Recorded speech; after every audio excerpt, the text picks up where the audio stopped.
Good evening. It's time for Comics and Company with Cliff. Tonight's guest is Marco from Rennavision. So stick around. It's going to be about 8 seconds. As long as, things work. Or maybe they won't. Here we go.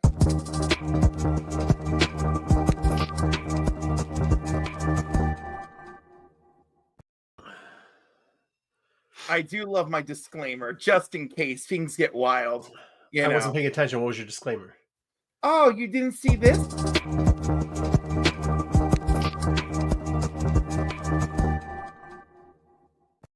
I'll be honest. I think we need that for our whole channel, so we might steal that from you. So there you go. Yeah, just do it differently. No, we'll do the exact same thing.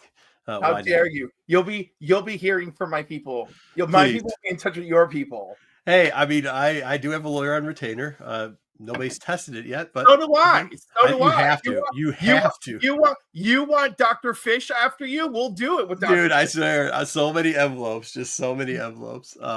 But yeah, no, that's cool. You I have like so that. many envelopes. What does that even mean? Well, then you don't have a lawyer on retainer, because if you did, you would know that. No, I do have a lawyer retainer, but I have one envelope. I get a lot of trouble. I get it. I like to find out. I see them a lot. I was like, what? Saw what about a month ago. It's never my fault, obviously, right? It's not my fault, but I mean, you still got to have what you got to have. So, thanks for having me, Cliff. Thanks for coming. What's up with the two guys in walking out a door, slapping hands together? Right. So that's the Comics and Company logo. It's the two guys from two cell phones across the internet high-fiving. Oh my God. I have not been on a lot of other people's channels. So I always forget. And it's funny. Now I see how something happened. It's because it starts you in the private chat in these, right? So yes. Sometimes people think they're in a private chat when they're not. But yeah. But they think it's one-on-one. Okay, cool. Well, that's cool. Yeah, I like it. So I think I've gotten... what am I supposed to do here? Am I supposed to do a promo? And what's the deal, Cliff? What? You're not supposed to do a promo. You're just... I'm going to ask you questions. Please. You're going to answer them. Please We're going to talk shit about comics because that's what I actually enjoy doing. I do too. I mean, that is one of the things. Go ahead. I do want to have one controversial conversation tonight. Nah, probably not. But go ahead. You can try. Well, no. I mean, it's got to be CGC related. It's not going to be related to anything else. Good Lord. No, this is what I'm saying. I know you hate CGC. No, I don't hate CGC, but definitely their reign of being my number one is over. Oh, really? Yeah. I mean, I guess it's because I've been around it for so long. It was my first love, I guess you can say. It was my first love too. But they also have treated me well all the time. And I mean, I'm talking about back when, and some people don't know this because grading wasn't that popular there, but we were filling out the sheets. You would originally enter in your own stuff, but then you could, if you were one of the first people to do it online, you could fill out what your book would say. And that's kind of how they built the database. And I took a little bit of pride in that. Now, did people take advantage of that? Yes. But people always take advantage of it. Yeah, and also I hate it because now you'll tell them. You'll be like, hey, my first Kid Venom, hey, this is first Kid Venom. It's behind me. No, I heard something. Was that in mine or yours? Oh, I don't know. The kids are trying to lower the third floor down to a second. I think I lost my voice. I think I lost the whole floor in my house at this point. Go ahead, though. Sorry. Yeah, I see the Kid Venom behind you. Yeah. So anyhow, but it doesn't say first Kid Venom. Yeah. Yeah, and but you can't blame I know. But I wrote a note. I included a note. I understand that, but that's not. First off, that's not how it's supposed to be. Okay, Cliff. Okay, here's the deal, though, Cliff. You seem like a very nice young man, and it seems like you're a very honest person. However, believe it or not, in this comic book industry, there's a lot of people who are just dishonest. They just are dishonest fucks, if I may. Right. But do you think that I wrote with a sense of dishonesty? No, I don't. But right, I said please confirm, and then I wrote all the information. I wrote a complete note, and submit a note online. I wrote the same note, and I said please confirm. I did not say, hey, jam it in your ass. It's not like I'm that guy. No, Cliff, I understand, Karen. I mean, Cliff, I understand. But what I'm saying here is, like at some point, like I remember calling the lady at the front desk. I'm not gonna say what her name was, and she was very nice. But eventually she said, Marco, listen, we're not letting anybody do this anymore because, and explain what she was getting on a daily basis, explaining what they were doing. So here's the saying, we can't have nice things. And unfortunately in comics, we can't have nice things anymore. That's just it. Now you can sit there, and I get it. I get that it gets clicks. I get that people like, they just love to complain about stuff. I mean, people love to complain about stuff, and I understand that. But like, unfortunately, there's not a lot of better options. And when I do, I'll be honest, I like the way the CGC label looks and CBCS. Now we're going to probably talk about some books that are priceless and I'll never sell, but like, even the ones that I do sell. I love their new label. This is gorgeous. I love it. I love the new label. That looks, hold on, dude. Hold on. That literally, that is not, okay. Saying it's gorgeous is an opinion. That's an opinion, but I love this. I love the arrow look. I love it. I would just say like, okay, I mean, that's cool. That's not what I'm just saying. When I see something on the wall like that, I'm just like, what is that? Did somebody just print that out of the back? I mean, a PGX has a similar label, which no, they do not. Don't even. PGX label is garbage looking. Okay. Yeah, so is CBCS. I mean, look, to each their own. That one's way improved. To each their. Then the other garbage. Look, man. Once again, we have to set a borderline standard. I have a standard for everything in my life, right? And I'm sorry that some people's standards are lower than mine. That's okay though. But like when I'm saying it's garbage, because you're saying, well, it's better than it used to be. Well, if it's garbage, I like that. It's clear, it's concise. You can see what it is. The 9/8 rounded. I love it. No, that looks like my 4-year-old did the one on the right. Like that looks like something from 19. That looks like somebody had. Do you remember the printers? Do you remember the printers that the ones that would go the laser jets? That's what it looks like on the right. It looks like somebody took a laser jet and did that. I really beg to differ because I'm holding them in person. Like this looks really good and it has a cool style to it. And this is now what we're considered almost a classic look. But you know that this is more like a sticker than it does anything else. It looks clean. There's nothing wrong with clean. The other one looks like the numbers on the phone that your grandpa has. And I'm talking about the one that not the cell phone. I'm talking about the one in his house for some reason that he still has. That's what the numbers look like on it.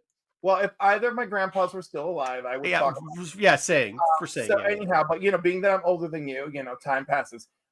You're not older than me. I am older than you. Absolutely not. Absolutely. Number two. What's your birth year? Because I already know I beat it. Shoot. I just dropped a bunch of slabs that were probably that was God. That was God. That was a lot of expensive slabs. That was God punishing me about your age. Slabs back there. And get out of here. Hey, I know this isn't my show, but we still don't like we still do bits, right? Like for those people that don't know. No, that was my bit. That was God punishing you for lying about your age. Okay. All right. So is this the drama you want to bring up? Is that you hate the look? No, it's not. No. The real drama is the signature gate with the Stanley signature, and of course, the revelation of his final days. Yeah. But so did you see Rob Liefeld's last comments on it? I don't know because Rob I'm not.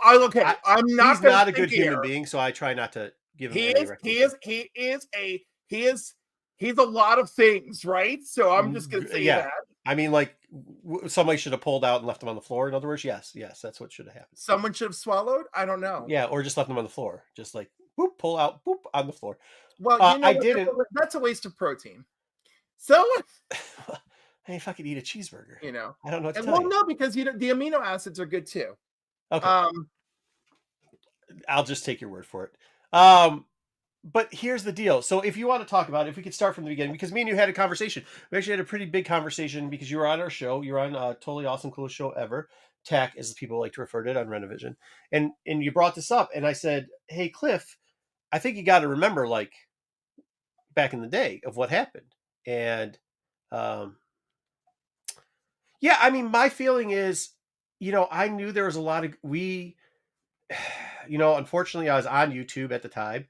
And my thing was like, don't be a D-bag and don't get in line. And you're saying, yeah, they've got this smudge thing going on. Right, I got it. And you guys want heads to pay. But every time... No. I don't even want that. I just want to know, like, I just want to know your thoughts on it. Do you think it is simply from this era of Stan being overexerted, and these are just a series of that product? Do you or do you think that the signatures look rather questionable? You know, because there's two grades in the book: the grade of the book, and then you flip it over, and a grade of the signature. You know, so someone went through all of it to do that submission. So this isn't about the meat and potatoes of the entire thing. This is just the meat and potatoes of what are your thoughts on those submissions. So it gets longer. That's the problem, is because then you'd have to get my opinion on signature series as a whole, which I don't have a high any signature. How CBCS does it, how anybody does it, and I don't have a very high opinion of it. And I understand that's a thing people are very fans of, and this and that. I'm not a very big fan of COAs. If that's something you want and it's on the book, I don't think they should mark you down for it. But like, I don't think a grading company or somebody who's encapsulating an item and is a second party participant. And I mean, I have friends who make a living off of being the witnesses, but like, I don't think that part of the business, I don't like it. I don't like it at all. I definitely don't like the Stan Lee situation, which was going on. And as I told you afterwards, like, there's a lot of good vendors out there, and I know them, and you know, myself and a couple other people too, that refuse to have anything to do with it, and flatly told promoters, like, why are you bringing this guy out here? This is a situation. And some people didn't know it. Like, they really didn't know it, which is fine. I mean, that's okay. But like, I don't know, dude. Signatures, you could say you have it, but I've seen people in line before get something signed, right? And then not actually, like, the person clearing, and for both companies, mind you, not be there. For both companies not be there. Which is like, okay, if you're going to do that, like, are we double checking everything that happens? So like the smudge stuff, if it is real, it sucks, because those are books that were there. But like, we also know in comic books, like, whenever somebody dies, all of a sudden prices of the book go up and people start buying it, right? So like, I think there's multiple parts in it. I think it's all disgusting, but this is the quote unquote business we're in, right? Like, you can choose not to do it. You can choose not to participate. Like, if you don't think that the signature series, if you think there's something shady about signature series, right? Don't buy signature series. I don't buy them. Is there a way to return someone's super chat? I don't know. I don't know why. Well, I would like to. Why? What happened? Well, nothing. So I just do not want this. I do not want this person's money. Well, they probably are on food stamps anyways. So anyhow, with that, I want to remind everybody in my chat with a blue wrench, feel free for timeouts and bans of anyone who has anything to say about any of my guests on this show. All the time, because my show is about one thing only, and it's about us enjoying comic books. And all those other things, there are thousands, if not hundreds of thousands, of YouTube channels to go and do that with. Yeah, I mean, that's another thing too. I'm sorry, Cliff. Good point. But Heroes for Comic Hire makes on the one on below. Maybe somebody, yeah, like, I mean, there is stuff of there's a foot with forgery too in it, and it's not a CGC thing. Like, I've seen it on both ends. So I remember when yeah. I mean, that, I don't doubt that was happening too. I mean, there could be. I mean, signature forgery has gotten so good at this point, because there's so many ways to do it, that like, it could be somebody messed it up. It could be, yeah, he fell asleep. But once again, like, I want to know where the rage was when it was happening, because there's people saying there's rage, right? But Cliff, I pointed a picture out to you. One of the most famous pictures is a guy taking a picture with Stan Lee while Stan Lee's asleep, right? Yet the guy still took the picture. He still took the picture and then posted it to get clout. Like, I mean, that's the problem sometimes with the internet. You get a lot of people just straight up, and no offense, that guy's a loser. There's losers just go on the internet, they make up lies, and they try to clout, or they try to talk junk about people, and they do that type of stuff. And in real life, they just have no friends. They're losers, and like, I have no position for it. So like, anybody who hears peddling in Stan Lee signatures and know for a fact that was happening, I mean, like, that's the bigger problem. I think we have to, at one point, regulate ourselves. I know you heard some of the stories before, and I mean, there's a lot of people. Well, I mean, my favorite is Kevin Smith reaching out directly and being like, dude, I love you. I'm worried about you. You can come live with me, you know? So I mean, I guess I didn't want to get too in depth on this because I feel like it's an ongoing story. Yeah, and I know people love it. It's the internet. Like, I get it. If anybody's gonna get it, I get how the internet works. Like, it's gonna it's more than just about the internet. Stan is such a part of so many of our lives, right? Because he's intrinsically attached to our love of comics, because of who he is and how prolific he was. He was just everywhere in various forms. You knew him from the Marvel Action Hour. You knew him. You're older like me. You knew him from narrating Spider-Man. Like us? Are you saying like us? You said like us, right? Well, because you're younger than me. And then there's just all these things with I'm sorry, I gotta keep banning people. Hey, like I said, I got lawyers on retainer. I thought I was gonna get sued. Yeah. So, they can do whatever they want. Just do it on their own time. They can make up whatever they want to say on it. There you go. And yes, exactly. It's the internet, and you could do whatever you want, but do it on your own time. Mm-hmm. Don't do it on mine. Mm-hmm. Look. Matt, no, I get it. Here's the thing. Here's the thing, though, Cliff. Here's the thing with it. Like, we all grew up with Stan Lee. He's created good stuff. We have these great memories, and I appreciate that. But as the last person who just comment, and we know that he's a degenerate in the comic book industry, like, there's people that are that way, and we have to patrol that. Can we patrol every one of them? Absolutely not. But you can do what you do and block a comment. Like, these people don't matter. And like, the people that took advantage of Stan, it sucks. They shouldn't have done it. Well, but there was a lot of people at the time that were like, well, I better go in. They were saying to our faces, hey, this is bad. And then they were and we saw them in the line. Cliff, they have the books. So, like, I mean, what are we gonna do? I wonder a lot of things, right? Like, because sometimes you genuinely didn't know, but yes, there's a lot of dirty actors who, like, okay, you said you knew, and then you went and did it anyway. Yeah, absolutely. But like, for people who didn't know, like people who were at home and submitted to CGC from home, and like they got like their signature or whatever, like, there's that. But what I want to say about Rob Liefeld's point, was I didn't hear what it was. The picture, it was very nice, and I actually get to say that for once, right? Yeah. And it was just that it was a picture of him and Stan in his last months, and he was like, Stan was finally free from, his whatever we want to call that situation, right? Yeah. And like, it was so nice to know that Stan got to just enjoy his last few months, peaceful, like he wanted, blah blah blah, right? What did they call it again?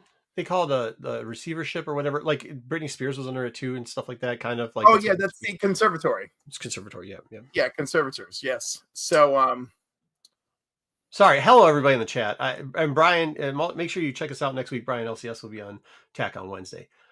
Here's what I'm going to tell you too. I met Stan before a lot of the people when his wife was still alive. Like, actually met him and got to talk with him. Not like something I paid for. Not it was in a situation, and I met the people that were around him at the time too, a couple of them at least. And the situation that was described that happened to Stan Lee was completely opposite. Like, he was, and by the way, it wasn't too many years till his wife passed away, I think within 2 years of this.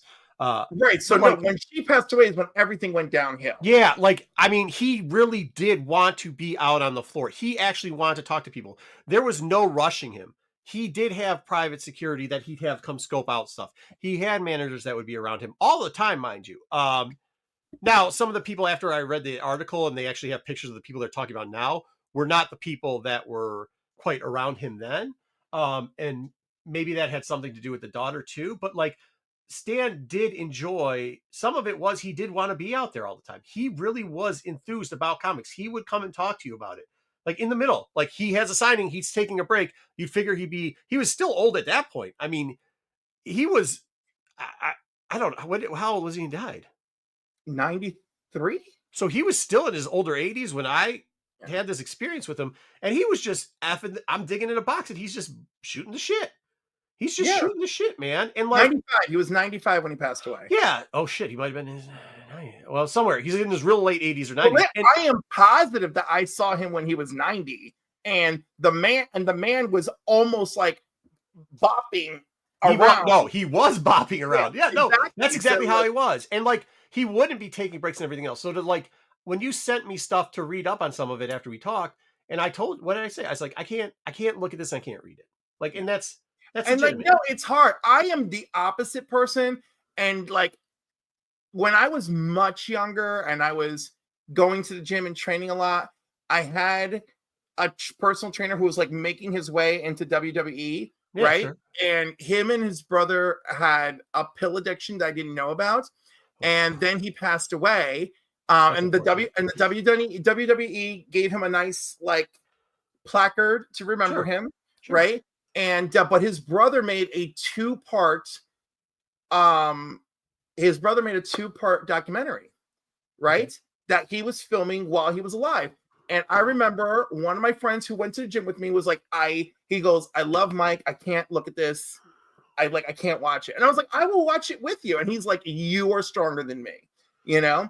And then I watched it, and it was very difficult to watch, but I wanted to understand, right? Now, do I think I'm going to go out of my way to watch this? I think I want to see more. Yeah, I mean, I'm just built, there's a different way with me. Like, I think the guy who's trying to do the video, he was around during it, and like, well, see, what Rob said in his post was that this guy was actually very helpful in getting Stan free for those final months. Okay, I'm not.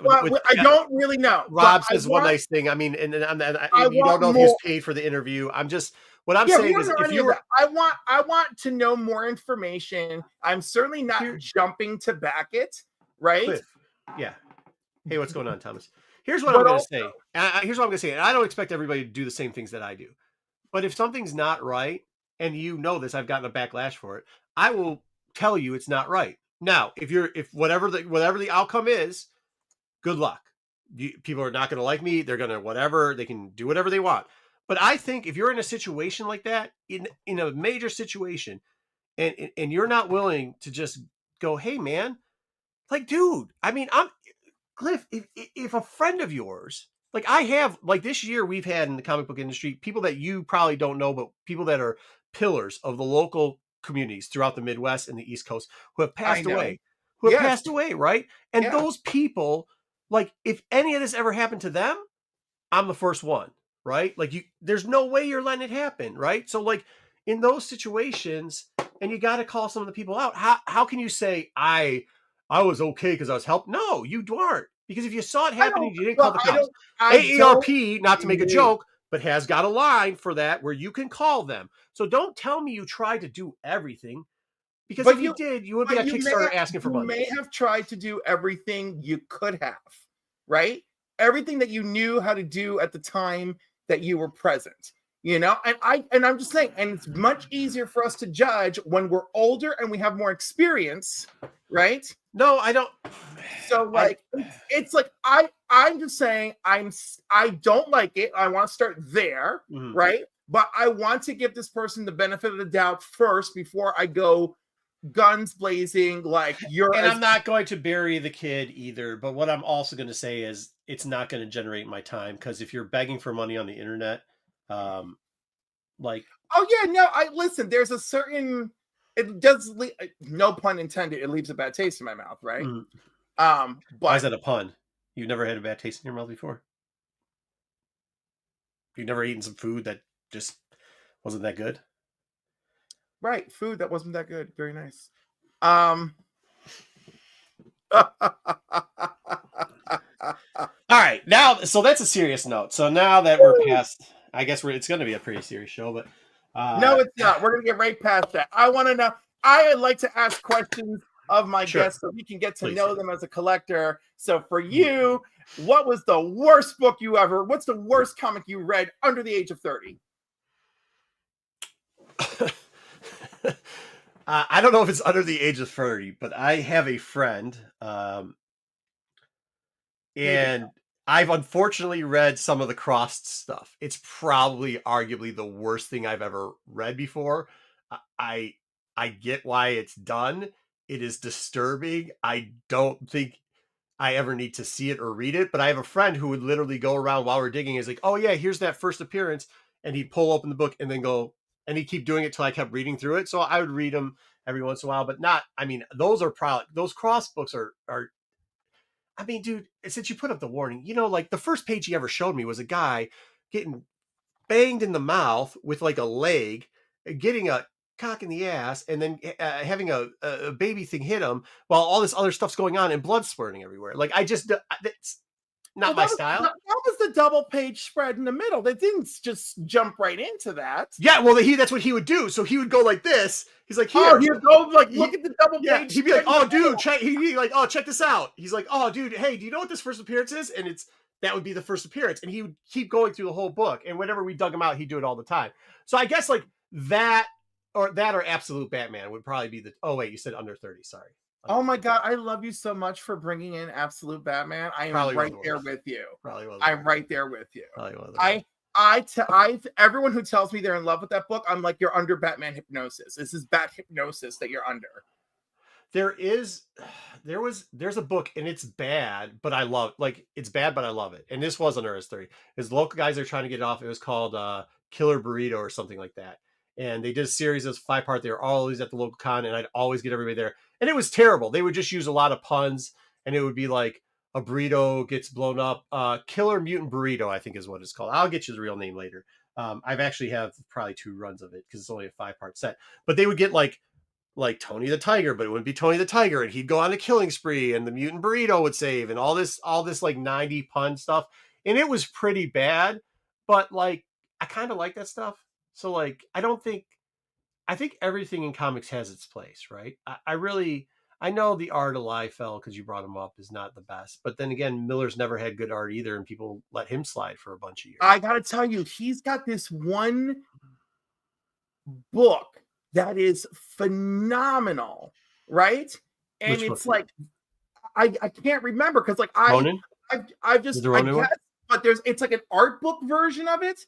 Right? I think there's Ronan's good. I mean, like some of the stuff that he did, but like that gets overused too. Like, well, no, but it's this particular collector's edition that broke down his art, and I was like, this is like the best thing he's ever done, And it was just crazy. And of course, I can't remember the name of it or who collected it, but it was just so phenomenal. I was like, wow, this man absolutely 100% had it at this point, right?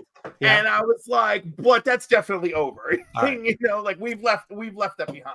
So I know how you love to yell at me that I just absolutely disrespect National Treasure artists all the time. Would you like to hear about Frank Miller? Why? I disrespect Frank Miller and JR all the time. Go ahead. Good. So I'm in a thing, and Frank shows up, but it was like he had shaved finally. Like it had been years since he shaved, and he was promoting the new thing that's coming out. Mm-hmm. And I turned to him. I'm like, "Oh shit, hey Frank." He's like, "Hey, what's going on?" I go, "I thought you died. You look pretty good for a dead man." He did not like that at all. He was like, "Thanks a lot." Says my real name, and then walks like up to the stage. And I was like, "Oh, that's pretty cool." And then the person next to me is like, "Did you just tell Frank Miller he was dead?" I was like, "Yeah, absolutely." But he did. I mean, Miller was going around. Let's be honest, dude. Let's be honest. Miller looked like he was dead for a very long time there, and that's something you gotta tell him. So his Daredevil work was good. The problem that I have. Okay, wait, let's review one. Can we talk the difference? Hold on. Can we talk the difference between his writing and his artwork? I want to say something about his Daredevil and his Dark Knight Returns. Yeah.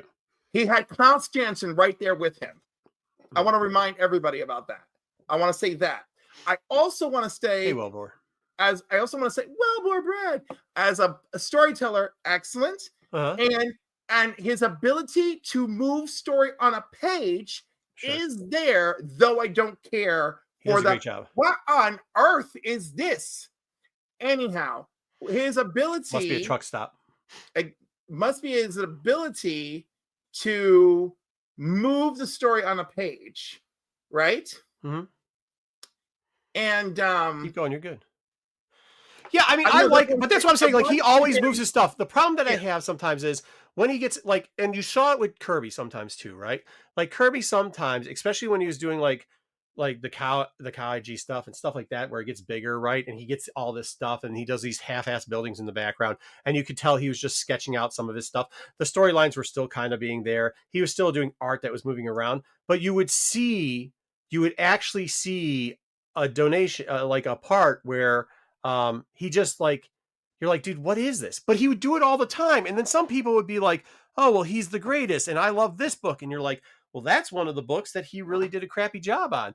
But the problem between him and Frank Miller is Frank Miller has a tendency to continuously do this, which it's like, okay, dude, like, I get it. And now you're saying that's your signature style. Well, your signature style isn't crap. And it's becoming a joke at this point where you're turning into crap, where the insides might be good, but who would know? Because it's so bad. I mean, it's just so bad looking at the outside of it. So anything else? No, just that I don't want to say all bad things about him, like No, I know, but because I crap on him a lot, right? Okay. And all those new covers that they throw money at him for, like, God bless them. Obviously he's older, they just want to give him a gig, right? Sure. But well, no, I mean, not just that. I mean, he started up his own thing, and I think that was kind of like a power move for him to get back to doing covers and stuff like that. But then I mean, you might be right, because all of a sudden people started passing away, and then they were doing those they were doing the homage covers, and they were doing the pushback covers and everything like that. And then all of a sudden you did see him come back through. He's a smart guy. I think he knows what he's doing. He's a smart guy, and why turn down a good check? No, I mean, that too. But like, I think he knows what he's kind of getting at. Like, sometimes it's like people buy ugly, right? People buy ugly. Yes. They just do. They collect it. So, yeah, cool. So when I'm in Japan, you try to do stuff while I'm in Japan. Everybody knows I'm going to Japan to April. Good stuff. Oh, in case anyone is looking for Marco at C2E2, he will be in Japan. So it's ridiculous to expect him to appear there. So that said, fun question. What was the first comic that made you go, oh, wow, I'm going to collect comics, or I'm going to collect this book? So it had to be, so the first thing ever that was when we were really young, we used to have a record player, one of those big studio ones in the, actually, you know what? I have an example. So we used to have the big studio ones in the house, and we had the Gremlins on the record player. We didn't have a lot of money. I didn't grow up with a lot of money. It came later in life. And we do the Gremlins, and we do a couple other things. Well, one of the ones we had was like the Fantastic Four, like this, that came with one of the big records. And me and my brothers would just sit around and put it on. In the 90s, and this store is still there to the day. I still actually go to a regular LCS that I grew up in. A comic book store opened, and our parents were like, just go up and you ride your bikes around, whatever. One of our friends is like, let's go to this comic book store. So we go, and I bought a Spider-Man book, and I was like, this isn't what I thought it was, because it wasn't like the Spider-Man I remembered, you know what I mean? But then he's like, here, and he switched books, and it was an X-Men book. I was like, this is pretty cool. I don't really remember after that much of anything besides pretty much we didn't have money, so whatever our friends would buy is what we were reading. But then when I started to get a couple bucks and saving it up, Age of Apocalypse came out. And that is probably one of my all-time favorite runs, is just like all the books that come in there. I probably have 3 full runs of that. And then shortly after that, as I got a little bit older, I really started I picked up the AD book and started reading Dread. And I was like, holy crap. And really started falling in love with that type of stuff. And that kind of gave me my first like independent love for books. So, I mean, I guess that's it. Fantastic Four turned me into a X-Men fan. And then just being like, hey, I want to try something different, turned me into like, oh, cool, this is from England or whatever. Oh, this is, because there's always that phase you go through where you're like, oh, I watch, like,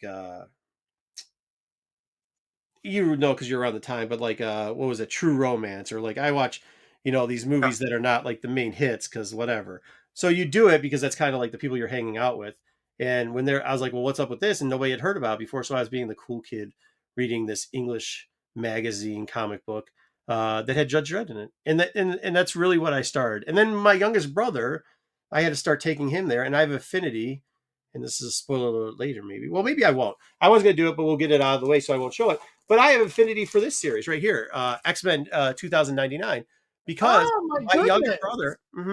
So then while I was hunting that, I was going with my youngest brother, and I was picking up the X-Men series and the Ravager series and that type of stuff. And I really think like that's kind of where it ingrained. And if you're watching TAC right now, if you're watching TAC right now, what's I that? have Nice. affinity. Yes. Congratulations. We have If you're I watching, have we have a shared interest. yeah, so like that really got in there. Actually, what's really funny is like if you're watching tech right now, we talk about it every once in a while, but you'll see me picking him up because my youngest brother now has got a son, and he's around the age when I was taking him to get comics, and now he's trying to go back and collect all the X-Men 2099s and stuff. So he's got 2/3 of a run, and he gets me a list when he can't find certain ones every once in a while, and I kind of just pick them up for him. So like I mean, it's cool, man. I mean, it's fun. It gets it back out there. I think that's one part. What I really do miss about like maybe I think people are missing out. Like there's a lot of people who don't, and I'm not knocking them for doing it, right? But they don't get off the internet. They'll buy their stuff on eBay, or they'll just look at books and previews and use the free sites or whatever. But I think one of the best parts and funnest parts is digging, because like that's how I found X-Men 2099. That's how I found, you know, Age of Apocalypse. That's how I found 2099. I mean, a lot of times I couldn't buy the books that I was reading because we didn't have the money for it. It's funny because like, it was my late teens when a lot of that stuff was happening. Mm-hmm. So it was like peak like high school. Mm-hmm. Like I worked at the local library, like, so that's where my check went, Yeah, so I worked at a I worked at a florist when I was younger. That was one of my first jobs, and like the comic book store was on the way home. So like I was a greenhouse guy. So like the guy that just all you do is turn mud, right? Like you're just taking dirt and you're shoveling it and you're filling up all this stuff so that they can grow flowers and stuff. So it was like easy for me to take, you get a check, you get yourself a pizza, you grab a couple books and you go home and hang out with your brother, you give him one. So you do whatever. And not the coolest thing I'll say. But then again, having a job that early on, like I've had a job since I was 13. So like having jobs, a 13-year-old working in his spare time at a florist, mind you, because that's great for your reputation. It's not, you're already behind the eight ball, right? Like you're already behind I went to a private school. We were the poor family there, already behind the eight ball. I got a job when I'm 13, behind the eight. So like collecting, getting comics and sharing them with your brothers is like, who cares? Like you get numb to it at a point, right? Like, so, I do that and get them that. And, I didn't know later on, but obviously when my friends started having kids, we're like, why don't we couldn't go to cons and do that type of stuff. And one of them had a collection and he wanted to sell it. So we started selling at cons. So then it went from like something I did with my brothers when they were younger. Then, college. I mean, college, you're just doing what you're doing, right? Like some of us all day, but like you get to that point and then you get your first couple jobs or whatever. But then like there's a time where your buddies are leaving you and you want to still hang out with them. So you're going to do whatever you can. So we got back into it then. And then we started selling comic books from there and it started all over again. So now it's like, yeah, there was like a 15-year cycle where I guess comics at one point or another weren't in my life, but it's great. And now my kids, like the only problem with them is they don't know there's a front door to cons. Like, that's a problem. They don't know you can't just walk because behind people's booths because they've been used to it the whole time, right? But they're going to have that experience later on, and that's something they're going to have to take care of. But like, they enjoy it too. They light up. They'll dress up. They'll do all this stuff. They'll shake hands. They do all the stuff, and it's really cool. And the best part about the people on the floor is a lot of these vendors now have taught them skills. Like they don't play. They get stuff, but they have to ask or they have to try to make deals with them. And, the deals are always light on my kids or whatever, how it goes. But like they've taught them how to negotiate, which is really cool and a great skill. And, my son and a bunch of his friends at school now are like drawing comic books and stuff. Shoot, we sold one of his comic books at a con before. So it's like, that's kind of like cool, like to have all that stuff around. It's there. I get it, man. Some of the comic book community, supposedly, and I don't think they're part of the comic book community really, but some of the people that are bad actors in this community, say the drama stuff, all that junk, right? You know who they are. Those people, they don't have these relationships with people, right? This isn't personal to them. To us, it is. And it's a real awesome space. Like it is. Like I love it. There's nothing better. When you see people like Kingdom of Nerds, what's going on? When they get to hang out, we get to hang out and go to a con because we all go to Baltimore together. We go to a couple other cons. We have people come out to this Motor City Con in Detroit. Dude, all they do is rave about it and like, this is what we're looking for. And it's like, but that's what it should be. Comics should be an experience where, and I know you brought it up and I know it's not on purpose, but we shouldn't be having to talk about signature series smudge things because that kind of sucks, man. No, it really does. And obviously, like, I've been getting signatures all my life, right? So okay, our signature guy. Okay. Right, yeah. This is just the evolution. I was 13 years old getting my first Bagley signature, my first Mignola signature, sure. Right? So this is an evolution of that. So for me, it's not about like, so for me, some of this is about business practice, right?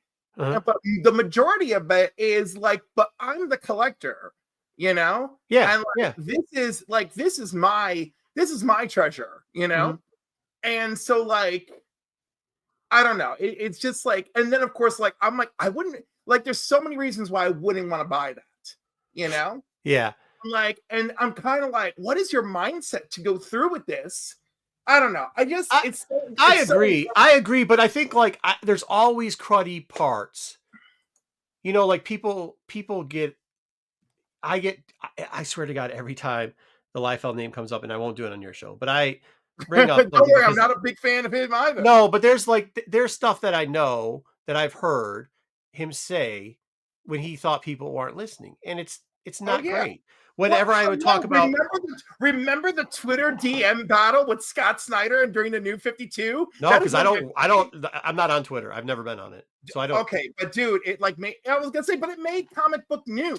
But see, like, here's the difference. I'm like at the cons and I'm around it a lot. So I don't check that stuff out, right? Like that's not stuff I get that you got. I'm not saying it's wrong. That's just not my part of the fandom. But it was also conversation at the cons. It like that. Like at the first time I heard about it, I was at a con, and then I went and I looked it up because, like, you know, what am I gonna do? I could just ignore it. I'm just not that bitch. So. Like, you know, so of course I looked it up and I was like, oh my God. I was like, Rob is all up in his DMs fighting with him over Batman and Hawk and Dove. It was great. Yeah, I mean, okay, so like, I mean, but that is something you can focus on. But like, I think obviously our experiences, and there's nothing wrong with it. I'm not saying there's anything. That's not my comic experience, right? Like my comic experience more is like, hey, how you doing? Let's do this. What are we doing here? Oh, hey, I want to introduce you to an artist over here. Hey, you need, like, what do you need? Can we make a trade for this? Behind the scenes stuff all the time. Like before the doors open, I do most of the work. I get to hang out, say hi to all the boys, talk to and girls, women, talk to them about their families. We get to see what's going on with everything else. We get to have a good time. And then we start talking typically about like nothing. Like we start talking about like making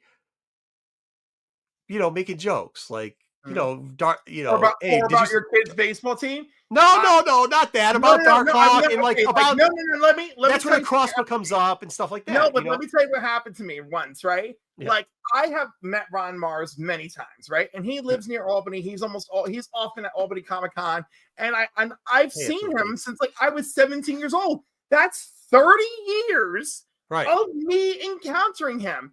Yeah. But our entire rapport is built around comic books. So one time I'm in line, I want to chat with him, and I'm with this young friend of mine who loves Kyle Rayner.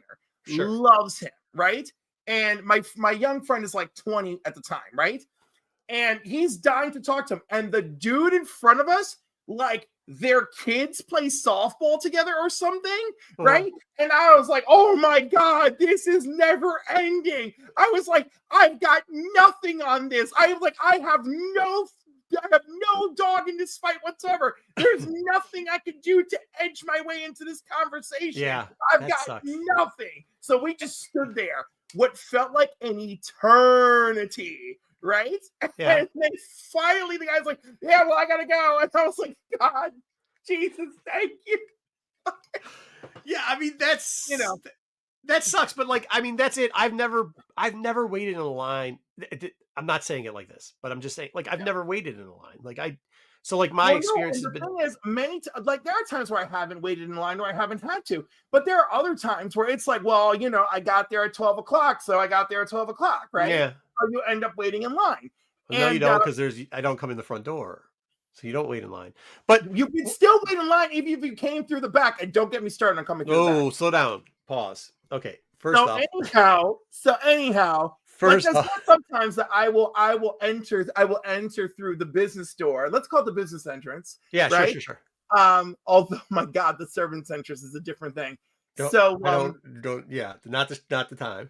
Yeah, not the time. Oh, but it was funny because I hooked up with this dude once, and like he kept bringing me in through the side door, and I was like, "Oh, so through the servants' entrance, right?" And he's like, "Well, my neighbors are nosy." I was like, "No, it's okay. I understand." Oh, through the servants entrance. Yeah, servants entrance. Yes. Yeah. So Drew Mancher, Ron Mars may want to talk about Alf.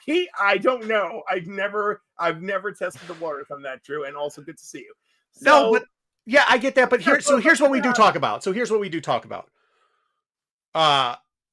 Somebody will inevitably bring up one of first appearances, which is phenomenally like great content, because you know they're just we're goading each other, because then you go through every example all time, then you'll go and pick out a book and be like, you're telling me this, hey Dub, and all this other stuff. You know, you'll do that, right? And then like after that, inevitably it'll go into something like, hey, do you think this person, what's up? Yeah. Hey, Matt, good to see you guys. It's good to see all the boys here, man. Appreciate everybody showing up. I appreciate the mutual support.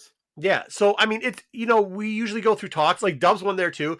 Then it's like half the time you're trying to make, hey, this guy came by with the trade, or this guy made me this offer or whatever, you know, or, hey, could you go look at this book for me? What do you think? Or like, hey, this, that, or the other thing. And that's it. And then it's like, all right, how bad does it smell in here? And then you play the what smell do you think you're smelling game, or like that type of thing. Like, you know, is that corn dogs, or is that nachos, or whatever, you know? And we like it. I mean, it's just like acting like kids and stuff like that. And then for the first time, like this year, I went and watched a panel, or was it last year? Because I got a friend named Dinesh, and he's like, hey, could you watch this panel? And I was like, yeah, sure, I'll watch that. And I had another friend at the same time who also had a panel. So I watched both panels, and it's the first time ever. And man, I really, I don't like panels. I was going to say, they're not all built the same. I've been to some panels that were like phenomenal, you know, like that's what I hear, but I just never, I need to go to one that is. Dude, you know what breaks my heart? One of my favorite panels was a Neil Gaiman panel. Okay. You know, and now all this shit about him, and I just, you know, I just feel it feels so shitty. But at the same time, like I was telling my friend how I have really complex feelings because like it's his love for his friends is very genuine. You're talking about Neil. Right? I'm talking about Neil. Yeah. Okay. His love for his friends is very genuine, and it really shined when I saw him, you know, on this panel. And so like that kind of makes me, more than makes me sad, right? Because you know, it's much easier to just vilify somebody and to just go to sleep at night and be like, well, that sucks, don't meet your heroes. But like, it's worse when I was like, oh, wow, there's also this dude who clearly has built these beautiful friendships that he cares about, but also was terrible to these people. Yeah, terrible to some people. I mean, like, here's the thing with it, like, it's all linear, and it's kind of like how you were talking about, like, with these, we want, it's very pitch, like, oh, you're breaking monster, up. Right? Sorry, it's really easy to get the pitchforks out and go after Frankenstein's monster, right? But like, people are more complex than that. If anybody's telling you like this is how exactly it is, that's not it. It's more complex than that in most cases. And people are more complex than that. So like, I think you have to take that with a grain of salt. I think timing too has something to do with it, right? Like, I'm not forgiving what people did in their past if they're making amends. But you have to at least try to make amends, and you have to put it in that timing and situation. There's stuff probably you said, probably I said, or acted a certain way that we wouldn't act now, even if we were that age. Oh no, that's absolutely, that's absolutely true. And you know, and I'm not talking. I'm just talking in general. I'm not talking about the Neil. No, I am I'm just talking in general. And I mean, there's certainly things that I look back on that I've tried to apologize for, and sometimes there's been success, and sometimes there's been no success. You know, and you have to accept that too. By the way, if you give an apology and the person's not willing to hear it, like, okay, look, there are things that are gifts at the door, right? Yeah, sure. Apologies are a gift at the door. Friendship is a gift at the door. You know, love and devotion are gifts at the door, right? And that person chooses to receive it, right? Yeah. And sometimes if you give it, and you know, we've talked about before, maybe something that's happened here, like if you give it, people can take the gift and then misuse it. They take it and misuse it, then you could just shut the door. You could say, hey, listen, I'm done with this. Like, we're done. You know, don't call me. We're done. We're good. We're good. Just don't be part of it. And the problem is most times when you do that, that person can't get on with their life. You can. It's like the ex-girlfriend situation. But like, you have to understand those situations happen with everybody too. And like, it's tough because there's certain people. There's a book that I collect. There's a book that I collect called Yellow Claw. Oh, you know, here's a perfect one. Here, let me ask your opinion on this.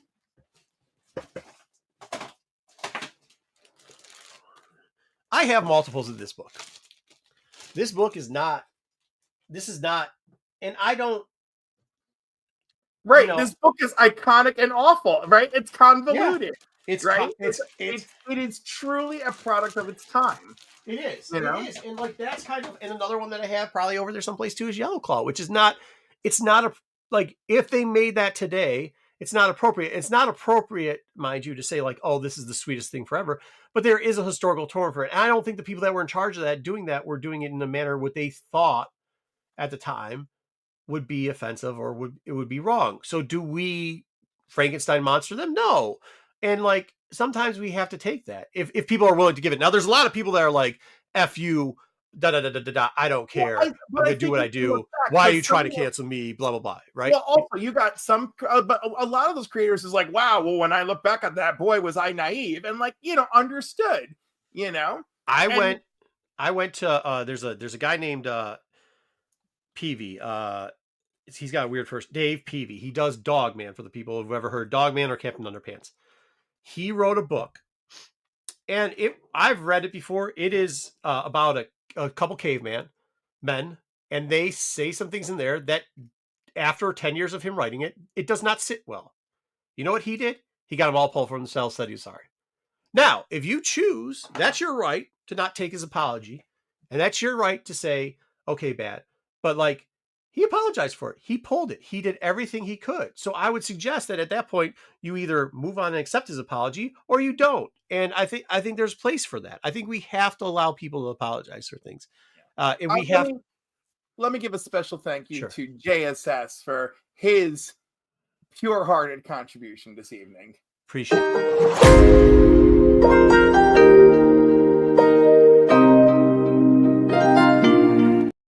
What is Love that? You, JSS. What is going on this show? Well, that's my thank you video. One of them anyway. And no, that's hey, Black Spider. That's what's his name? My beloved Top Gun man. Don't try with actors with me. I'm bad at it. They make fun of me. No, hold on. I know him. I love him. He's almost everywhere. His name is escaping me. Do it again. Terrible. Maybe I'll try to get it. No, we're gonna do silence. You know what works well on the internet? Glenn Powell. Okay, Glenn Powell. It's silence. So I guess my point with everything else is, like, you have to allow people, you got to give them their roses when they deserve it. And you also have to give them a little bit of understanding. Like, if you've been through a decent amount, eventually not everybody, like I said, not everybody's going to be like me. Not everybody's going to go and tell Stan Lee, like, you know, hey, you don't do that to Stan Lee. Like, they're not going to do it. They're going to jump in the signature line. You can be disappointed with those type of people, but what you can't be is like, I mean, you could judge the hell out of them. But like, at one point you have to accept it. If they're like, yeah, dude, that was a bad move on me, then it's a bad move on them. You know what I mean? Are we going to do comics at any point? Or are we just going to talk philosophy? Oh yeah, let's talk about the comic of the week. Well, do you want my comic of the week? So listen, yes, sir. What I'm going to... Let's get fired up. All right.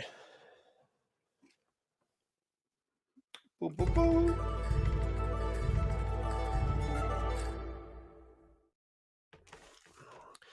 Some people need to get jobs. Hey, here's what I'd say, Cliff, is you got me on a rough week here. Now, I didn't know I was coming on this week, and I didn't know we were doing this, because if I did, I would have tried for a different week. But instead, I still took the best book of the week, I might add. It's just one book, right? It just has to be one book. One book. It's the best book of the week, but it's by one of the best like series going on right now, right? So, and I was really worried about this, but if you watch Tech, you know which book this is already, because I already gave it great reviews. Obviously, it's an easy one. It's Geiger. But this is why, because of Ghost Machine. I really think Ghost Machine's doing some of the best stuff. And mind you, I will tell you that I was super nervous about this because of the glowing lady, right? Like, they were at a point where Geiger had to go one way or other, right? You can't just keep fighting knights, and you can't just keep, spoiler alert, and you can't just keep like setting people on nuclear fire, right? We get it. There's a dog. There's a zebra with 3 eyes. You have to do something else. So they came out with this lady. And I know there's a lot of hype behind her too. Should I hold it up continuously, or are we just looking at me while I'm doing it? All right. No, you can. They told me I'm not good at holding up books, books, so I'm trying to hold up books better. I'm trying to like, hey, there's a book. But I was worried because even when they introduced her, you're kind of like, okay, so they're going to make a duplicate of him. Like, that doesn't seem great. But by the end of this, 2/3 through this book, you're like, okay, cool. By the end of the book, I don't know, man. It's like great stuff again. I will also say, check out Hyde Street. Probably right now. I love Geiger. But this book kind of changed I'd be like, hey, Hyde Street's way up here. But then Geiger kind of made its way back up to the top of the Ghost Machine things. A phenomenal book. I don't think you could go wrong. I'm not a big fan, as like Cliff, with some of the other ones, like Red Coat. Please don't show that book this week. Or it didn't whatever. Come out number one. Yeah. But the thing is, Red Coat is still quite good. It's above like, oh, it's good. You know, it's still quite good. You know? So like, but whatever. That's my opinion. I'm going to give my love to a little bit of an underdog. I'm going to give it to Green Lantern Corps. Oh, dude, I loved it. Right? Like I don't feel like we've had quality time with these characters in a while. And issue 1 did set up as issue 1 does. And issue 2 just clicked right in. It was like, all right, let's go. You know? And so I'm very pleased. I've been saying it since 1, but like Green Lantern Corps is like, I usually say that for a longest time, there for almost like a year, Flash and what's his name? Drake, the other Batman, but it's not Batman. Nightwing. Flash and Nightwing were probably 2 of the best like ongoing series at DC.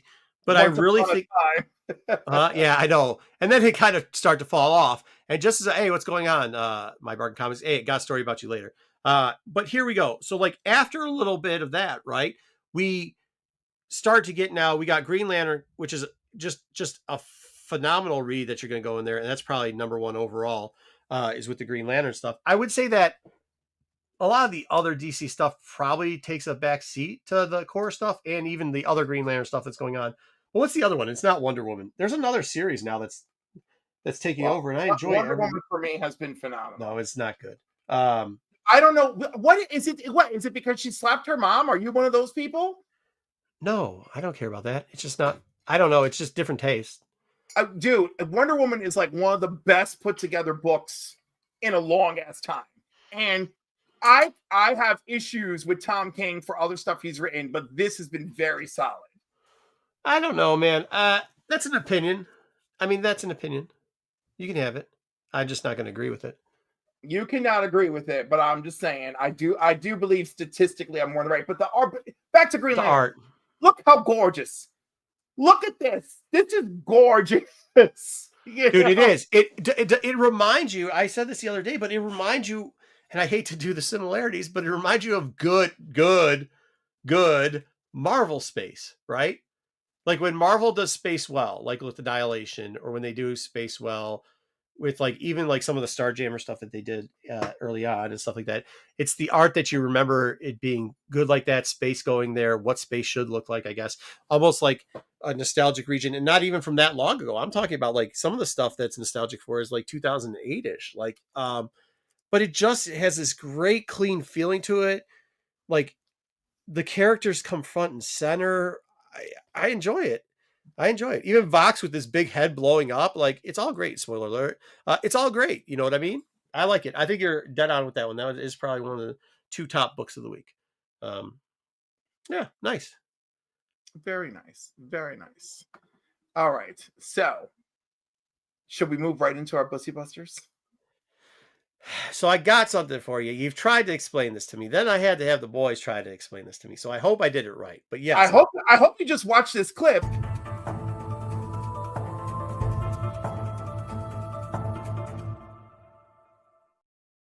So what I think, thank you Kingdom of Nerds for the memberships that you just noted. I appreciate it. Hold on, I gotta give him a thank you video. Let's go.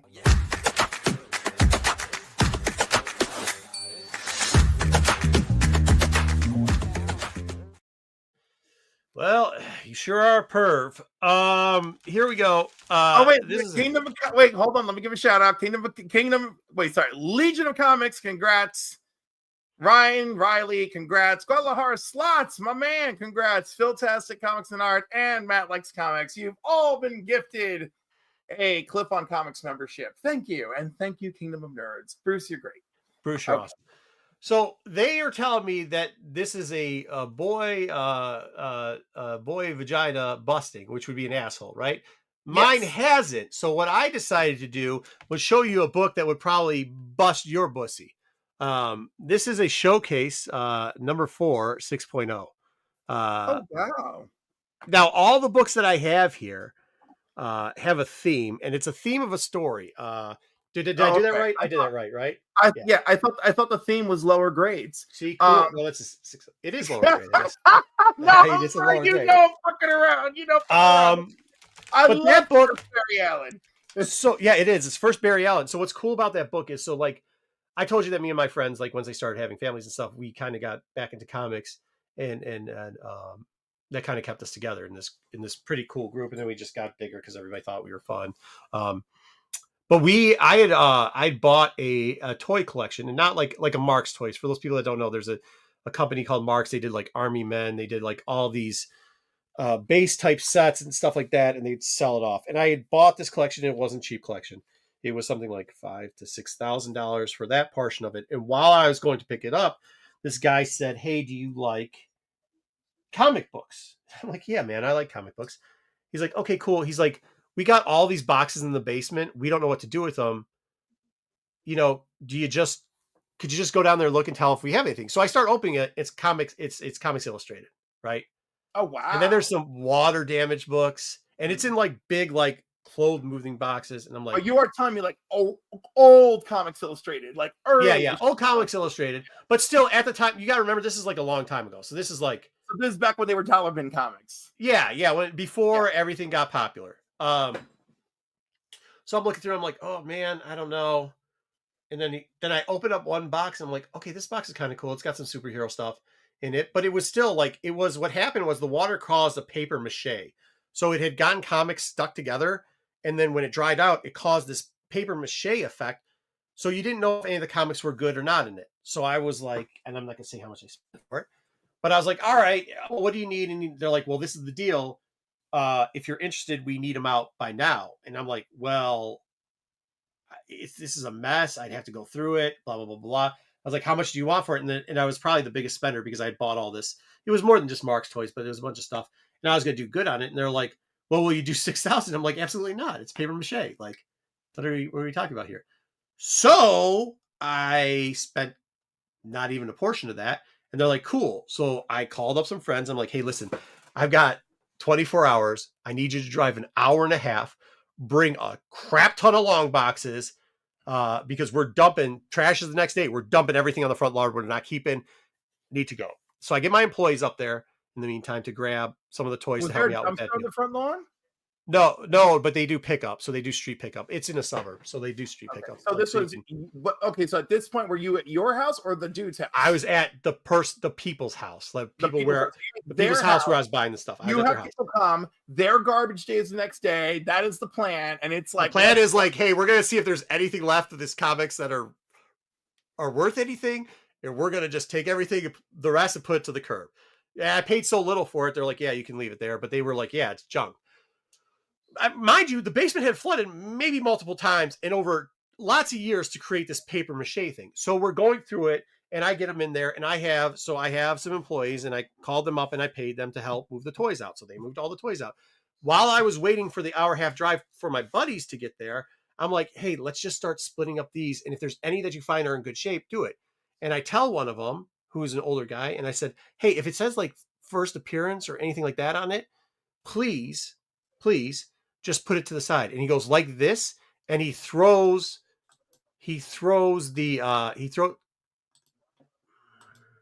sorry, something just popped up. It was like the security thing from Norton's. It's like renew now. I'm like, probably not right now. So he throws the book across, and it's first crypto, and the staple pops while he's throwing it through there. So I'm like, okay, everybody, thank you very much. Please put it down. I'm going to pay you guys. Don't worry about it. I'm going to pay you extra for all the help you got. You guys got to leave. And then he thought like he was going to get fired, which obviously he's not going to get fired. I'm having him do extra work anyways. I don't care. So I paid them all. And just as they were pulling out, I mean, like Humpty Dumpty and, like comic book nerd guys pull up right at this point. So I'm seeing them, and they're like unfolded boxes, long boxes, whatever. We get through all the stuff. We are 24 long boxes of salvaged comics deep at this point. That's how much we got out of the paper mache. Like that, some of it had damage, water damage, everything else. And we get there, and it's all around this air. There's pre-code horror, and it's not when pre-code horror is big, but there's pre-code horror, there's romance, there's westerns, there's all the stuff in it. But there's superheroes. There's like old like Marvel superheroes before it was Marvel. There's like all types of stuff. But there's a huge run of Brave and the Bold, and there's a huge run of showcases. And now, older Brave and the Bold before Batman took over. Yeah, like the Knights, like all that type of stuff. Yeah. The Shining Knights and Shining Knights, Robin Hood. Yeah, all that stuff. Yeah. Now there's definitely some Batman stuff, and there's World Finest. There's all types of other stuff too. But we're in the showcases thing, and we're going through it, and I'm having one guy go through, and he's like, "Oh my god." There's 1, 2, 3, there's 5, there's 6, there's Firefighter, which is number 1. There's a bunch of other stuff. There's like Mr. Cole, Mr. Freeze. There's the third appearance of Barry Flash. There's the first appearance of Challenger in there. Green Lantern's appearance, all types of stuff all over there. Man, if only we had it. And we're at the last box. I'm like, look, all the rest of the stuff, we're filling up a whole short box of coverless at this point. We don't know what we're doing because nobody's buying coverless. And they're putting it away. And they're like, damn, if only we would have found a 4. And all of a sudden, I hear like a whimper. And I'm like, crap, these guys like hurt themselves or something. So I'm like, oh, what's up? And the guy's like, hey, one of my buddies is like, hey, and he's physically like shaking. I'm like, damn it, he worked too hard. He's sick. The mold got like, whatever could happen. And I'm like, and these people, by the way, are in their bedroom. I'm like, this is not going to go well. They're going to come out. My buddy's going to be vomiting all over the place. And he goes like this, and he still has his picture today, and he's shaking, and he can't get up off his knee. What happened was they stored the book right down the middle where they stopped reading it. So It looked like a coverless book. When I asked him to put coverless into a box, he took it, picked it up, and as he picked it up to put in coverless, it started to fly open, and the covers were great shape.